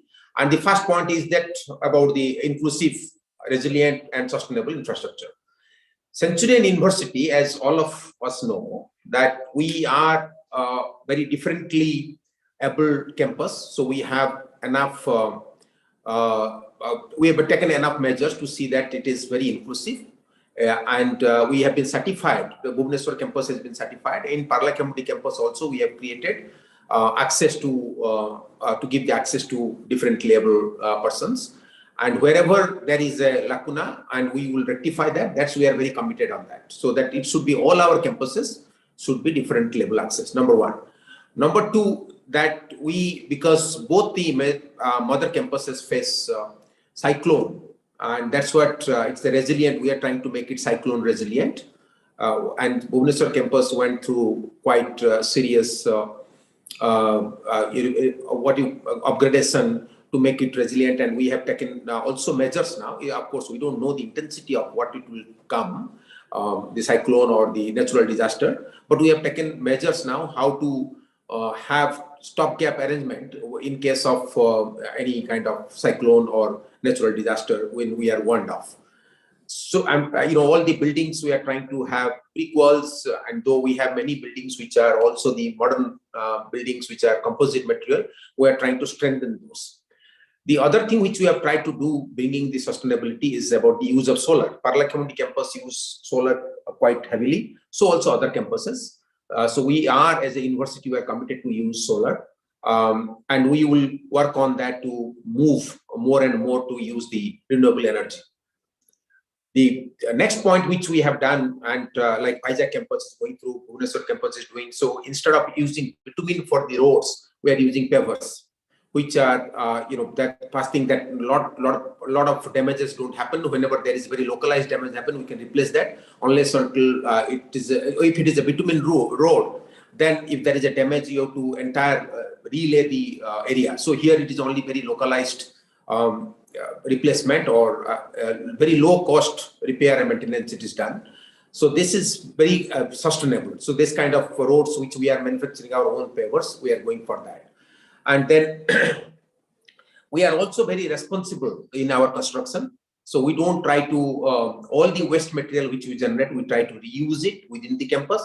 And like our, in Bhubaneswar campus, we have developed that the convocation or the graduation ceremony pandal, which is made, all the waste which were generated in the other buildings, they were put in, and that area was created. So we do this kind of, and that whether it is debris or trying to use as low as, which are, especially we try to see, we are procuring from companies for cement or steel, which are also green tagged. We try to see that we try to behave responsibly when we are consuming products for the construction of infrastructure or creation of infrastructure. And then we are very careful on leaving the green area. So whenever we construct something, we first try to measure that building is covered with enough trees or not, whether it is leaving enough scope for having the green coverage, and those kind of parameters we pursue. And then we, as a responsible institute, we ensure that we normally comply with all the norms, processes, guidelines set by the approving authority. We are very compliant on taking approvals because we want to be responsible university or institute, and that's a part of inclusiveness. That you don't just create something whatever you want to, or you do something which you feel like. So you follow basic norms. So as part of the inclusive infrastructure, we are very rule bound. We are not only paper compliant, we are proper compliant. We try to follow rule plus wherever it is possible. We reuse the entire, for the construction work also, we try to use as much as wastewater we can, wherever it is possible, so that we try to be careful on that we are not wasting resources. The next point is 9.2, which talks about the promoting inclusive and sustainable industrialization. Okay, so that's a bit, normally these guidelines, okay, let us be very clear, these guidelines are for governments and states, but the government and state is not an abstract concept. So all of us, that there are three types of things. One, the people as responsible citizen. The other is the institution, organizations, companies. So which university is part of that, and the rest is the government.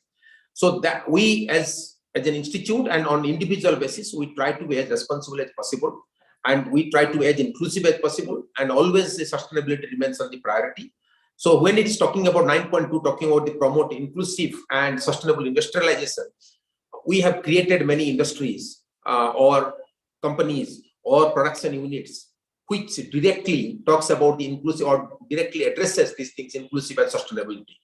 Inclusiveness and sustainability. Gramtarang Foods directly procures from farmers or farmer bodies, and it links to the market. So it not only, other than being just an industry, it tries to ensure that how inclusive it can be, and in that process, it contributes for the income sustainability, for livelihood sustainability, and for people not moving out of their area and they're staying where they are doing. So that kind of they're part of the community. They stay. They don't migrate out. So it also reduces migration. It also reverses the migration. So that the Gramtarang Food actively involved in promoting industrial output linking to the farm. So it is and creating sustainable livelihood, sustainable environment, and the sustainable ecosystem. So that's a very important aspect of the university. And for example, Gramtarang Food, because we have a huge equipment which you can do the experiment of various products, but we also did a miniature plant which can do what we call that pilot testings. And that so that the other extraction from the flour or other products which are being produced by farmers, it is being experimented, tested. So the industry also, there is another point somewhere on that under section 9, it talks about retrofit. So we try to miniaturize the plant according to need, if that can be used for extracting from the flowers or the products which they produce locally. So then, so also part of our inclusiveness and sustainability, Gramtarang Foods supplies seeds to farmers for the paddy production, and it encourages the farmers or links up with the farmers to grow seed. And then we supply the seed, then we procure the products from them. So we ensure that the farmers are de-risked. So this is a sustainable intervention of an industry, which Gramtarang Food is an industry or production unit. So that's what we do. And then we do the value addition products. For example, the university runs the dairy farm, or we do small additions, like we are now adding incense sticks in Gramtarang Foods, or we are using the waste material or the byproduct of all the producers of Gramtarang Foods. So the value addition which we do, that is part of the that sustainability. Then we try to also ensure that the dairy unit, why did we set it up? Because there's 500 or 1,000 liters of milk produced there. So the entire milk is being processed or evaluated for the local market. Okay, so that's kind of ecosystem we try to create. So the local product, local consumption. So that's how the virtuous cycle is being created. So that's one part of our promoting inclusiveness and sustainability in the industrialization. Again, I repeat. So let us not make any mistake on that. Industrialization as a policy for government. This is what the university is doing within its ecosystem. How to promote this 9.2. Then the next 9.3 talks about the increased access to financial services and markets. So that if 9.3, what it talks directly, the university has incubated GTIDS, Inclusive Development Services. So that it works with the last mile of banking. We have now payment gateways. We are also trying to get into not only distributing government money to people. We also take the deposits. And we also try to, bank assurance or insurance. We are getting into that market to provide insurance services to also the community. So this is directly works with the bank and to the community. Okay, so this giving access to financial services and micro business center, which is the Centurion Science and Technology Entrepreneurship Facilitation Center. That not only it creates a market for community, but also it arranges funds for people who want to be entrepreneur. It try to underwrite the risk of bank finances. It has promoted more than 300 nano entrepreneurs. And then what we do also, we run various government outlets as part of the training, and also that to me that is creating a market. Okay, so that's how we create a market for the various products which the community produces, and those outlets also can sell. For example, those outlets also sell pickles or the body, or they also make sattu. Those kind of products which are cottage industry or family based products are being sold in these home-fed outlets. So creating access to the market, other than linking to the linking to banks. And then this buying itself, that the way Gamtarang Foods is buying the paddy from farmers, this is also creating market. And then we have now tied up with Amazon or Flipkart. This we are creating a market access. So the one unit which we do, because our units are very, very connected to the community, and it does various aspects of the entire value chain of the product, or the product, the entire product cycle is being completely maintained, monitored, and executed by Gamtarang group of companies. So there are a lot of aspects which you cover under 9 point, under that infrastructure, industry, and innovation. So the next, which talking about the upgrade all industries and infrastructure for sustainability. So that we are directly, though we are it's very difficult to define in our context. But one example will be installing their smaller plant in Gamtarang Foods, and then creating that it said to upgrade all industries and infrastructures for sustainability. What we can put into that, or what, according to me, what we are doing, we are training our students into 3D or into the 5 or 7 axes, which are going to Industry 4.0. And they are talking about the green technology, which the machine and equipment which we have, where we train students in those machine and equipment. These are basically for low energy, high output, or high productivity machines, which we train people for that. As I told, that 5 axes, or those kind of things which you do, or the best of the technology what we can afford according to our capacity. What government can do, we can do. What the big industries can do, we can do. But as a university, we ensure that the latest technology is available to our students who are trained in that. For example, we are now in the transformer lab, which we are going for training. We are going for NABL, so that will enhance the quality of input of training. So our students will be trained in that when they go for industries which are more green, or they are adapting the new technology, they will be equipped with that. And then we have basically that upgrading, which we can talk about EV, which we have. We are trying to make it how it can be solar charged. We are also trying to work out that how the transformers can be smart transformers. So we are trying in our own limited ways to play around within our means and capacity and competency to see that we upgrade the units which we have and which are according to the SDG 9, they are fully compliant. So, and that helps the university ecosystem, the learners, the teachers, or the students, so to get accustomed to, or get used to, or get exposed to this kind of scenario, and so that when they are into the mainstream, mainstream area, so they also cope up with that kind of pressure. The next, which is, of course, we are trying to the other unit which we are trying to do, the apparel, which we are very large in that.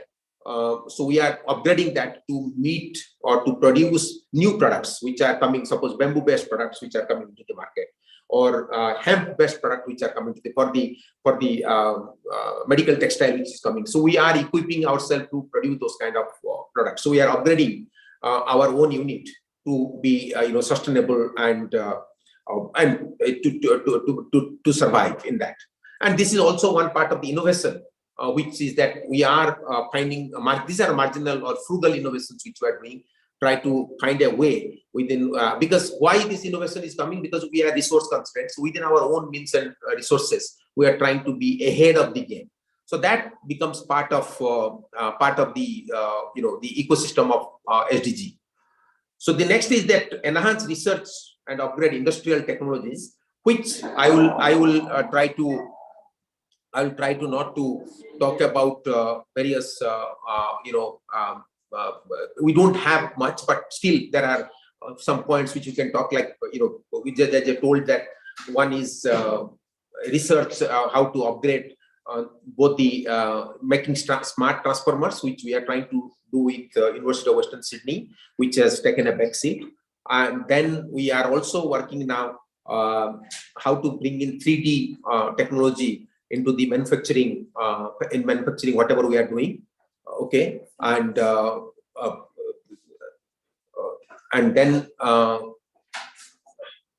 then we are trying to also see that the apparel production, how we bring in technology into that.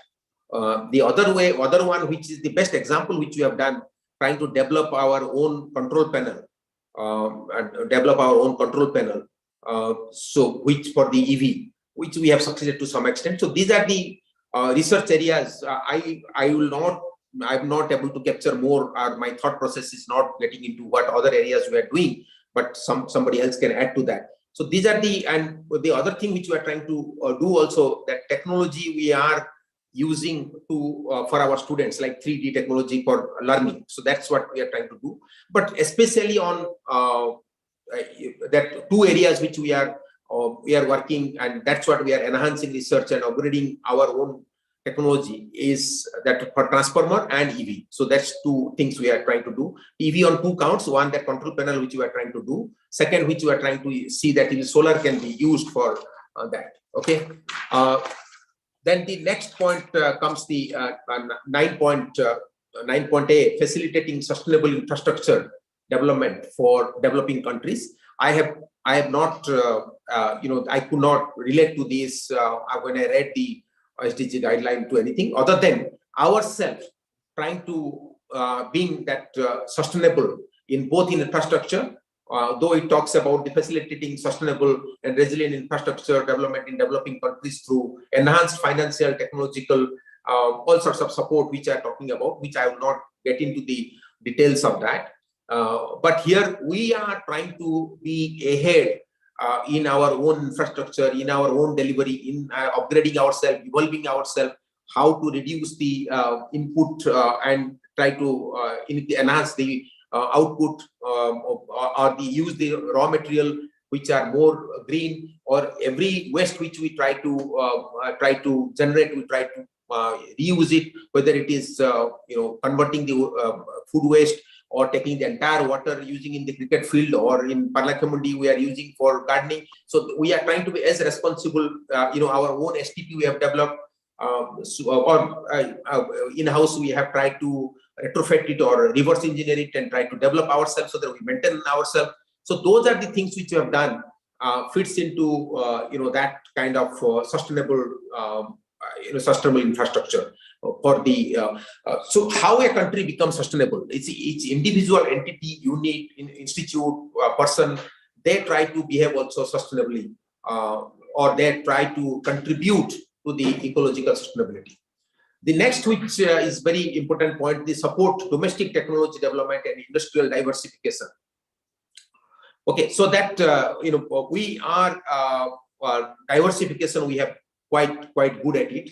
So we try to, whether it's a Gramtaram food, as I told, that rice, which we have diversified, people who are doing what they are doing now. We have gone into rice. We are trying to get into incense sticks. So we are trying to use the cream which we are developing out of it. So the one product which we were only extracting oil. So we have tried to diversify into other related areas.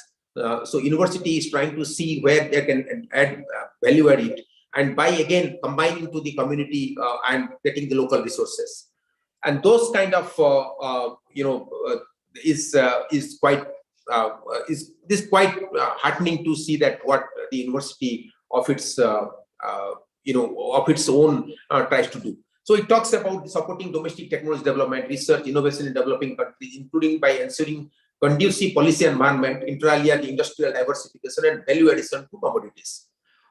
So we are, as all of you know, that like whether it is an exam paper which we are trying to use for various products, we are diversifying into from waste to wealth, all the new age products which we are trying to develop. So I think the CSR team got people from Pondicherry, which we have not. We have made an effort, but we have not gone into various types of diversification which we can do within the whatever we have. But having said that, like for wood engineering, which we have, so we have now, from there, we have now composite materials we have started using. We have moved to manufacture various products. We have diversified just simple making for our own products to various, all kinds of product using stainless steel, using MS pipes or MS mild steels or other materials. We have stones, all sorts of kind of combining and making various products. So we have diversified into that instead of just making one type of wooden products. Similarly, we have also diversified using our CNC machines of making other products and trying various samples, designing various products for whether it is ISRO or it is for our own use. Now they are working on developing the EV in-house completely using the 3D technology. So we are trying to do that. So we are trying to,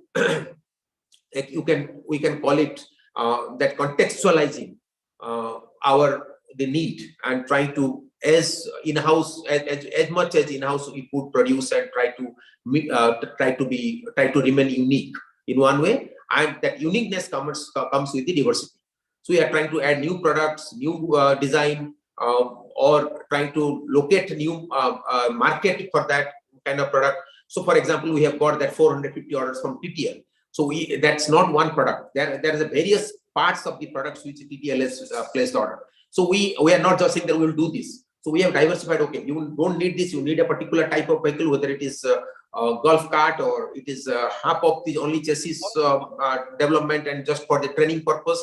So it's not that e-rickshaw only for passenger or for the material we are developing. We are making various forms of that to ensure the diversity of that. So these are the specific points which I thought that we have on that 9.B. So the next and the last one is 9.C, which talks about the universal access to information communication technology. So IT, basically IT access. So that comes with the government's main job is to give access to people. But as far as we are concerned, as a responsible institute, so recently we people who could not have smartphone, we have distributed almost 500 iPads or that whatever they call iPads, whatever they're not iPads, tablets. Okay, so they're called tablets. Okay, so that these tablets for the students who cannot afford, and in our campus in Parlakhamudi, but also in Bhubaneswar, in Gopalpur, wherever we could. People who do not have smartphone, they have a small phone, or they don't have phone, especially for ITA students, for the school kids, or for diploma students who cannot afford. So we have provided them the tabs to operate on. And then the other thing which we are trying to see that people who cannot understand online education, sometimes teaching online becomes difficult to capture, that we are trying to recast all the teaching material into the 3D platform, and that they can use anytime. They can see that they can see the real life situation that about the practical aspect of that. And of course we have a long way to go, but as a university, all these the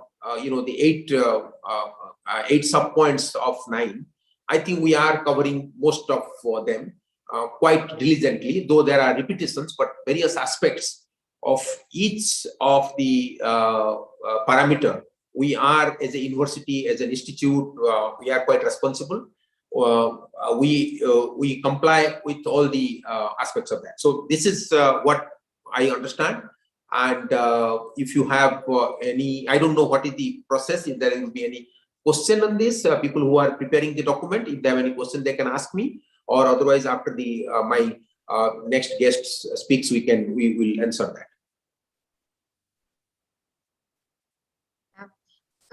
When our president speaks, he speaks about the commitments of Centurion University, the ecosystem, the value chain, the inclusive approach, community-based interventions, sustainable livelihood, sustainable intervention of industry, access to financial markets and ITC, adoption and adaptation of new technology, mainstream areas, smart products and services, and most importantly, diversification.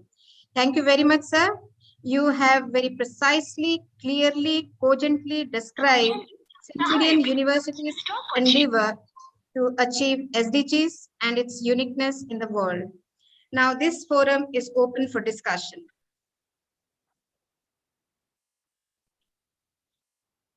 Pragya, why don't we have the next? Why don't we have the next speaker finish and then we have the discussion? Sure. Yeah, let's welcome our next speaker, Sangram Kesari Lenka. Dr. Sangram completed his PhD in molecular biology and biotechnology from Indian Agricultural Research Institute, New Delhi, and a recipient of ISCA National Young Scientist Award in Plant Science. Dr. Lenka is a recipient of Israel Government Postdoctoral Fellowship and conducted a seminal piece of work at Agricultural Research Organization, Government of Israel, in collaboration with Harvard University, Cambridge. MA on health promoting metabolites. He worked as team lead and manager, Reliance Industries Limited, India, and worked on microalgal industrial production and application. Dr. Lenka worked as a research scientist at IMET, Baltimore. Dr. Lenka, over to you.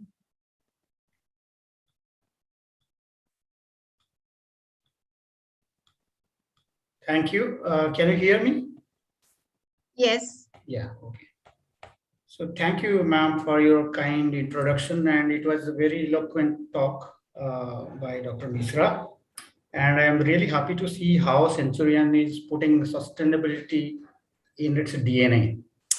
And thank you once again for giving me this opportunity, especially Dr. Deepankar, that reaching out to me. But as a disclaimer, my talk will be a little different from what I do research, because this is something policy and a lot of data analytics that I have been working last 1.5 years. So I thought it will be a good platform to share, especially the students and researchers, to take a message how the data-driven research can be done at Centurion and its collaborators to bring sustainability as a community goal.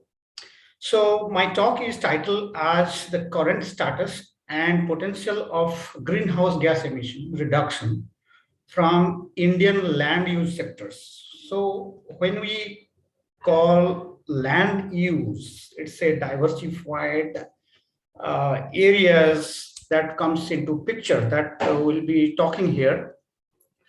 However, let me tell you, this is a very, very important part of the third Rio Convention, where the United Nations Convention of Combat Desertification comes into picture. And it is tightly linked to the Sustainable Development Goal 15, although it can be classified at 15, but it is also linked to zero hunger, the quality nutrition, and so many other SDGs, because this is a nexus, because land is the primary asset, that all the activities that we are doing, it is related to land.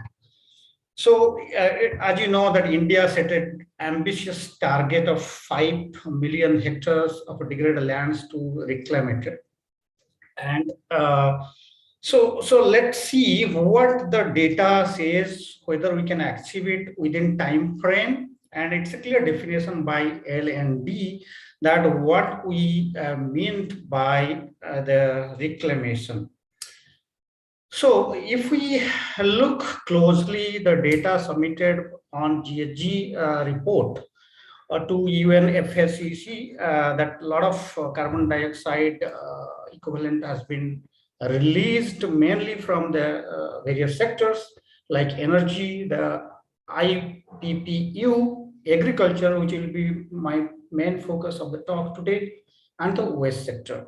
So agriculture, apart from energy, like agriculture is one of the primary sector which is affecting the greenhouse gas emission. That is very vital to climate change as well. So the forest sector is a great potential to sequester these CO2 equivalents, which is around 12%.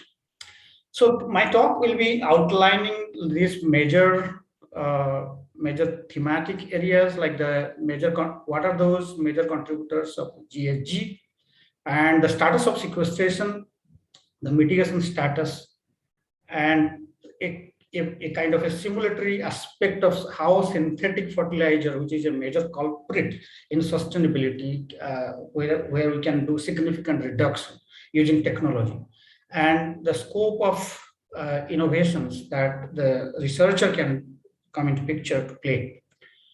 So if we look at the land use sectors, so forestry is a vital aspect of it, including the animal husbandry, the wetland, although it is not much talk about in India. Mining, Odisha is a mining state, and agriculture, of course, the livelihood of us, all of us depend on it. So we have 328 million hectares is operational in all these major 5 sectors. So today's objective is to look at and estimate how the emission from different land use sectors is happening in India, what is the current sequestration status, and what is the potential to achieve the land degradation neutrality. It is the underlining is land degradation neutrality, which will eventually lead us to sustainability. Not only one sustainable goal, but various sustainable goals, as we talked before. So the forestry, if we talk of forestry, it's a source as well as sink. So many people have a misconception that forestry is a great sink for greenhouse gas, but it is also a source of greenhouse gas. So the forestry in India covers around 22% approx of geographical area. And in India, we have a definition of tree cover that is also we have estimated using though, apart from the typical the forestry areas. And the carbon stock, which is conserved in the woods, is also we have estimated using various formulas. So the bottom line here is all from this sector we get fuel wood and fodder and timber, which is the key service provider to the community, because many people have their primary like their resource poor people, their primary livelihood depends on forestry. and several industrial products as well, including paper, and you talk of plywoods and so on and so forth. So 300 million people are their full or partial livelihood. So unsustainable usage of forestry can bring to disaster, as we all know. So normally the carbon that comes out of this that sequestered in timber is logged in general life cycle of 15 to 30 years. So there's a great potential of forestry sector to sequester all these GHGs. So I'm not going to GHG because this is a conference on sustainability. Many previous speaker might have talked about this, and I believe the audience know what are GHGs. But if we look at the current emission from different fuel wood, this is data estimates to be 274 million tons, and fuel wood are collected from various natural sources. That means it is in comparison to 2011, in 2019 data says, although we have a lot of penetration of LPG, so still it is increasing. So if we look at the status of current sequestration, there are a lot of estimates has been done and basic research. I'm not going into that, how this is calculated and technicality, but the take home message from this VG slide is that the carbon sequester from the forest is estimated to be 631 million tons. And the carbon sequestered from just the normal non-forest areas where trees are grown estimated to 293, and in 2020 it is closely around 925 million tons of carbon dioxide equivalent that forest is sequestered. How to reduce? The reduction in carbon dioxide emission it's a very it's a low-hanging fruit, and it's a easily it can be adapted and can bring a lot of changes in terms of the emission efficiency. If we just provide LPG to all the household, and the total emission can be bring down to 453 million tons carbon dioxide equivalent if LPG cylinders are made available to every household. So although government has taken a ambitious target of in 2016 as Ujjwala scheme, but however, a lot of economically poor people who it remains challenged for refilling. So if we can achieve that goal, then India is in a better place to achieve this goal, further strengthening the sequestration potential of forestry for achieving the sustainability. And if we look at the pulp and paper industry, our institute estimated in 2016 is to be 12 million tons, and it is estimated to, we have estimated that it's going to increase by 2050. So if we talk of, these are all how forestry is doing as sequestration and how we are dependent. Similarly, if we look at how the forestry is giving the GHG emission, it's primarily because of the forest fire. And there are different classification has been done as extremely fire prone and less fire prone. So as you know, in summer in Odisha, this year Similpal was greatly affected. So, and due to this global climate change, this is going to further be complicated. So if we look at this incidences of untoward forest fires, it's going to increase further, so as the CO2 emission from this sector. So as compared to the open forest, dense forest have more quantity of fuel that could lead to high biomass burning and CO2 emissions. So dense forests are more prone. So that's the thing. So overall emission in the forestry sector that primarily comes from wood burning, the pulp industry, and the forest fire. So there are a lot of things that can be, innovation can be done in this space. Student can think of new ideas, how to focus on these three key indicators, like how to bring efficiency here to bring a change. And similarly, if we look at the animal husbandry, that is one of the major culprit and gives a lot of greenhouse gases like CO2, methane, nitrous oxide, and contributes around 18% of the total GHG emission in India.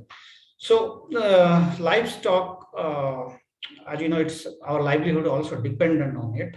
So we have measured this, how much it is contributing, and across the globe, if we compare India, is still in the increasing trend, and we don't have quality germplasm resources to bring some changes where we can bring efficiency in this sector, both in terms of manure management as well as enteric fermentation. As all of you know, that is a ruminant, so that's animal gives a lot of methane from its digestive process. And if we look at the data, the holistic data, it looks like enteric fermentation, feed production, which is combination of various processes like land usage, feed processing, agricultural operation. And there are a lot of those colors which are colored in red. You can see the enteric fermentation, manure applied to soil, and manure storage that brings to the direct emission. So we need something here which can significantly reduce the emission in these areas. So there are a lot of mitigation measures has been recommended, and there are various academic exercise has been done. And if we just reduce 10% of the emission of the methane, it can decrease the rate. It can stabilize the greenhouse gas. And different kind of animal feeding management, manure management can be done here. And similarly, that simple changes in dietary pattern of the animals or the domestic animals can bring a visible change in this process. And we have to come up with solutions here. Then aerobic composition, simple measures can bring a drastic change also. And similarly, the organic practices of soil health is very vital to bring a stability here. And if we look at the mining sector, Odisha being a mining state, it is key contributor to 2.5% of India's GDP, and it's the GHG coming out of fuel and the metallic and non-metallic minerals, and it has a lot of environmental impact like conversion of the forest land to mines, and during the extraction process and the production of minerals, a lot of gases which are fixed in these rocks or even the fossil fuels, this comes out. And if we look at the increasing deforestation, the Odisha, if you look at the data from Odisha, it is like 240-23 hectares from 1980 to 2018, this data. So India shifted a lot of, although the forest cover is last few years, they're increasing, similar, but at the same time, we are losing a lot of forest lands due to industrialization and habitation, etc. So changes in land use, the forest through mines, that is because to sustain the economic activity, we need to do that, but how to create a balance? Here is the key. And the carbons which are stored as SOC is also getting released at a lot of debates, and whether we go for solar or we just come out of this coal-based burning, and all of that is going on by industry, and we are seeing a lot of visible technological shift, that how the sustainability is also is driven by Indian corporates. So if we look at this data, that a lot of basically the mines are two types, like open cast and underground mines, and methane emission comes out because of various activities during mining process. And the inventory of GHG has been well documented, and we know where the maximum emission is happening, the hotspot areas, and the mining sector that the highest emission that comes from, as we discussed, that from the coal burning. And if you look at the data, it's quite consistent, and it's expected to increase by 2050 despite all of it. whatever we are talking like solar or whatever, but still we cannot simply escape out of this coal-based fuel processing. So a lot of research has been done, although there are limited, this is still limited in India, that how much sequestration we can do, how to rehabilitate after the mining is done. So little primary data is available during our survey, we found out, but there are few on record, this is there. And if you, different plant species have a different potential to compensate these losses. And one of the best example is the Dalbergia sisu in the mining areas, which is giving drastic sequestration potential in eco-restores mine. But the key message here is that little research has been done. This is key area of research, being Odisha being a mining state. The students should take some kind of projects in these. What is the sequestration status in these indicators? I can share my slides, so you can just go through the details and we can think of doing some kind of raw data or the primary data we can generate to really estimate and simulate what is the contribution of all of these reclamation activity. And the carbon sequestration by reclaimed mine is almost 2.5 times more than the unreclaimed mines. So if we leave it, then there is a danger there. So it is our responsibility to do that diligently. And if there are a lot of academic exercise being done in terms of mitigation, you can go through all of these. Due to short of time, I'm not going to discuss, but these are all industrial processes that can be come in as a next generation technology to bring efficiency. And similarly, the wetlands. Odisha is beautiful. We have a Chilka Lake and Ramsar sites and Amsupa Lake, and all of this is getting extinct. Still, wetlands are not included in the official 9 category land use classification followed in our country. And it is they are the net sink for GHG sequestration. So the post-monsoon and pre-monsoon, the areas of wasteland varies in India, also in many other countries, especially they're influenced by monsoon. So there are a lot of things that can be taken into account when we really rely on these data. But fortunately, India has, in collaboration with ISRO, the SAC Center has tabulated this data from how much the wetland is contributing from this. And there are a lot of methodology, the ISRO papers I have summarized from there. They have done this exercise and come out of some figure. So if you look at, I'm just skipping these, this is having a lot of calculation has been done here. But the key message that I want to convey to the students that the total CO2 emission from Indian wetland is remaining like by and large consistent and slowly a little decrease, and it is going to decrease further. So similarly, the sequestration from the sequestration potential.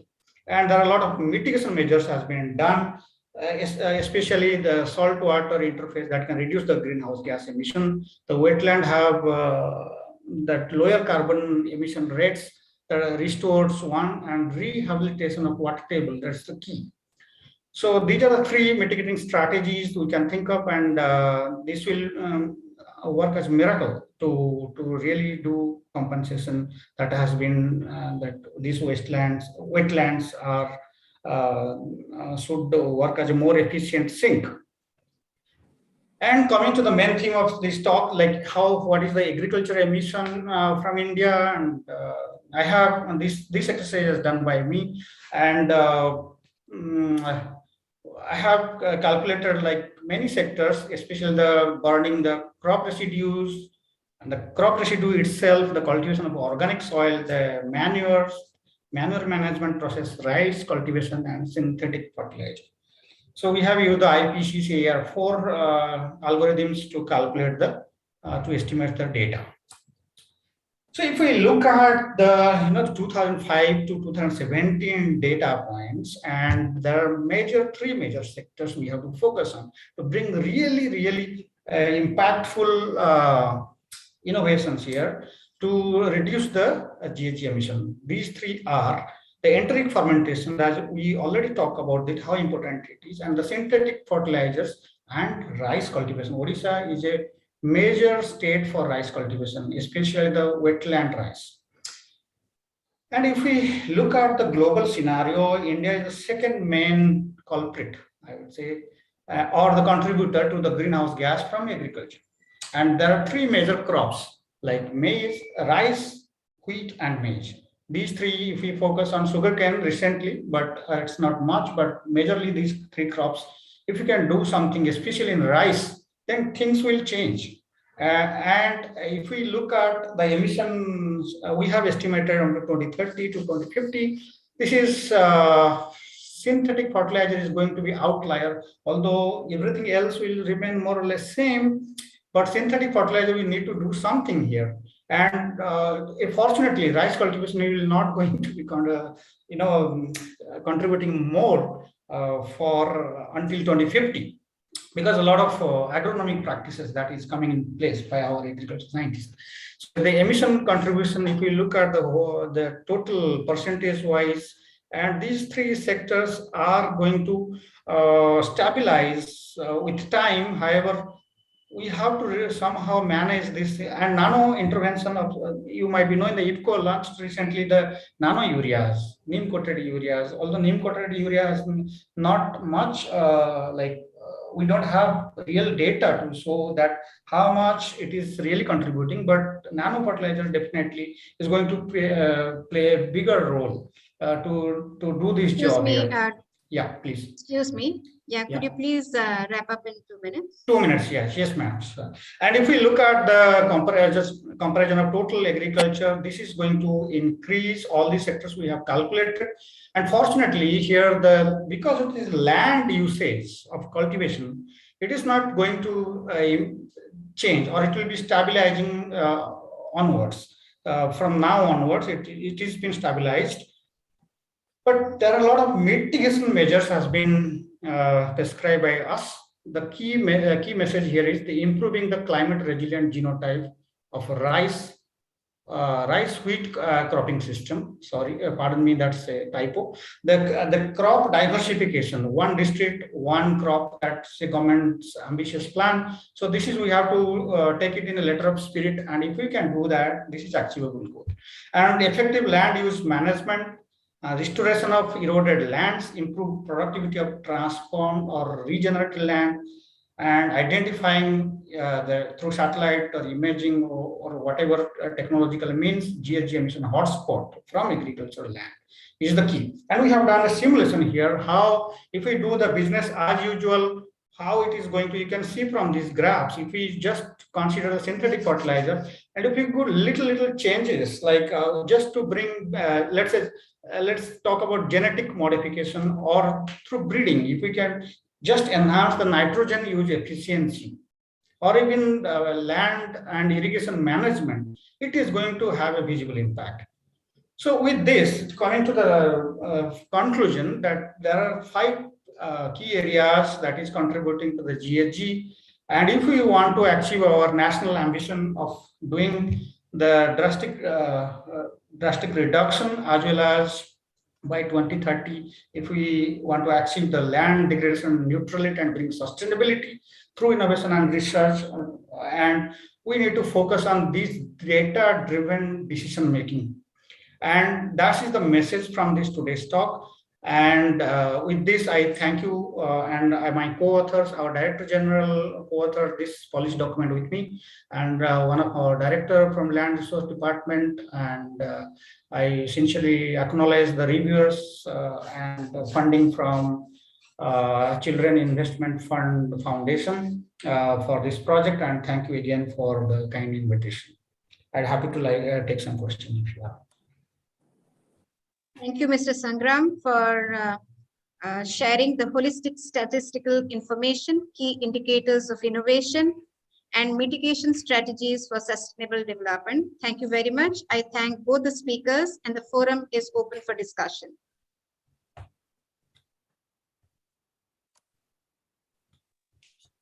I think anybody has question, please.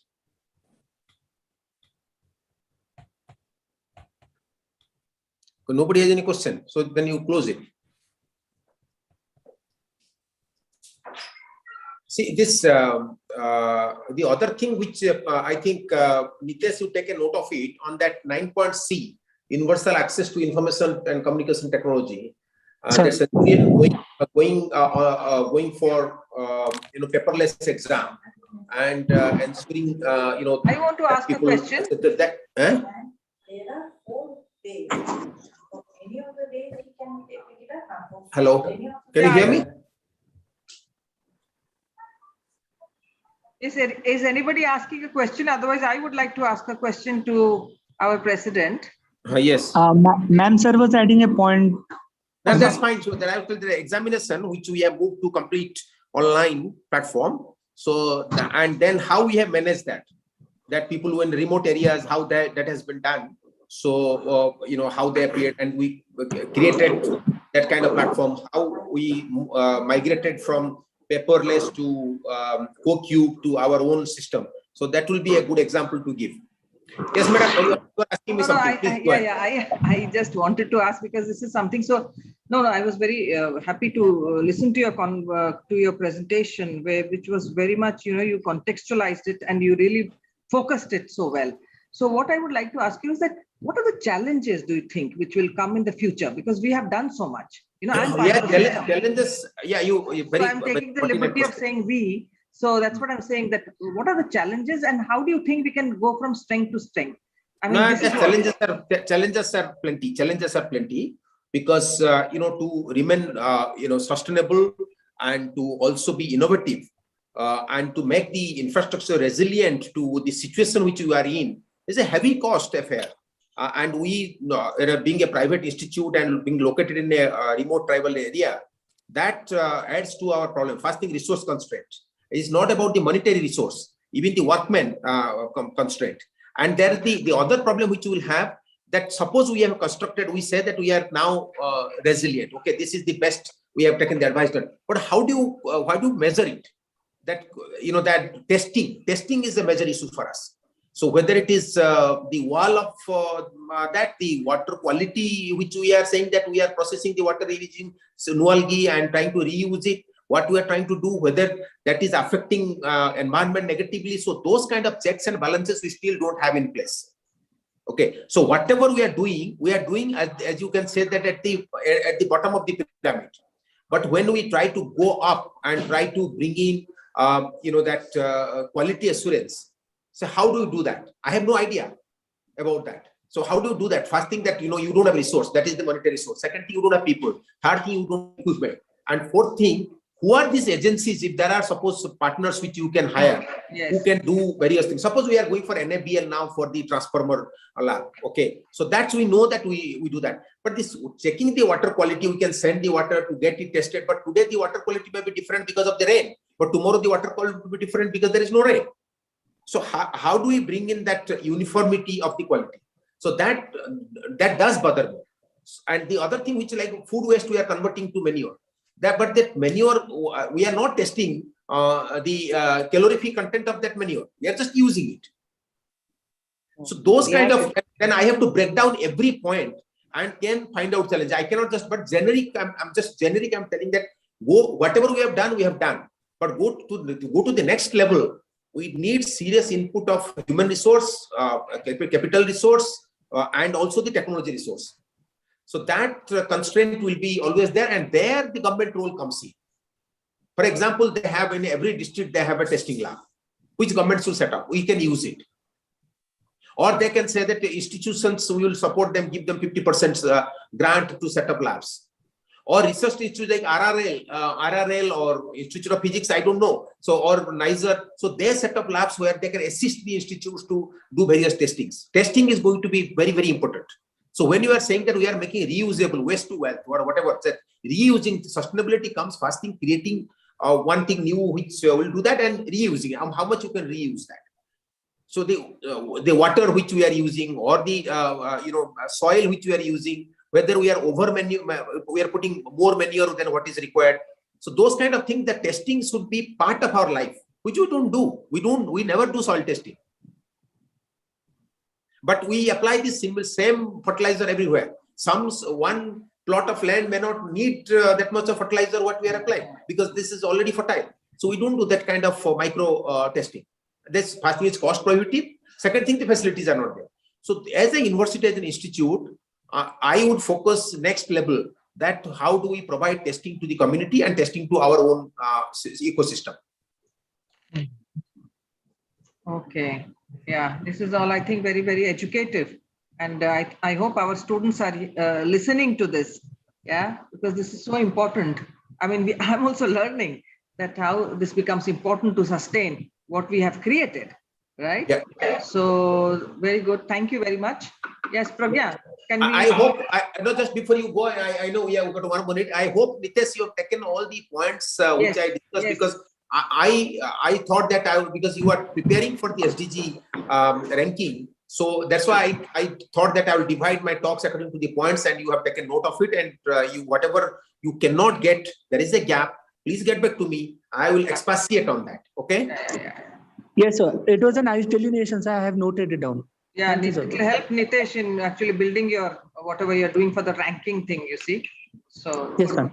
Yeah. Okay. Thank you for the opportunity for sharing what we are doing. Thank you. Thank you very much, sir. Thank you, Sangram sir. Thank you very much. Thank you, sir. It is quite great to know that how Centurion is moving towards sustainability. And I urge here that the students' research proposal also, or even dissertation they are doing, there should be some component of sustainable studies, so that the data is generated in the university itself. Yeah. Okay. Thank you. Yes, sir. Thank you. Thank you, sir. So here we come to an end of the first day of the conference on the role of universities in achieving SDGs. On behalf of the organizing committee, I thank all the esteemed guests, speakers, and participants for their deliberations on the SDGs and role of universities. Look forward to your participation in the second day of the conference. Thank you very much. Tomorrow. Thank you. Yes, tomorrow. Thank you. At Thank 10:30. Thank you, madam. Thank you. So we can wind up today. Yes.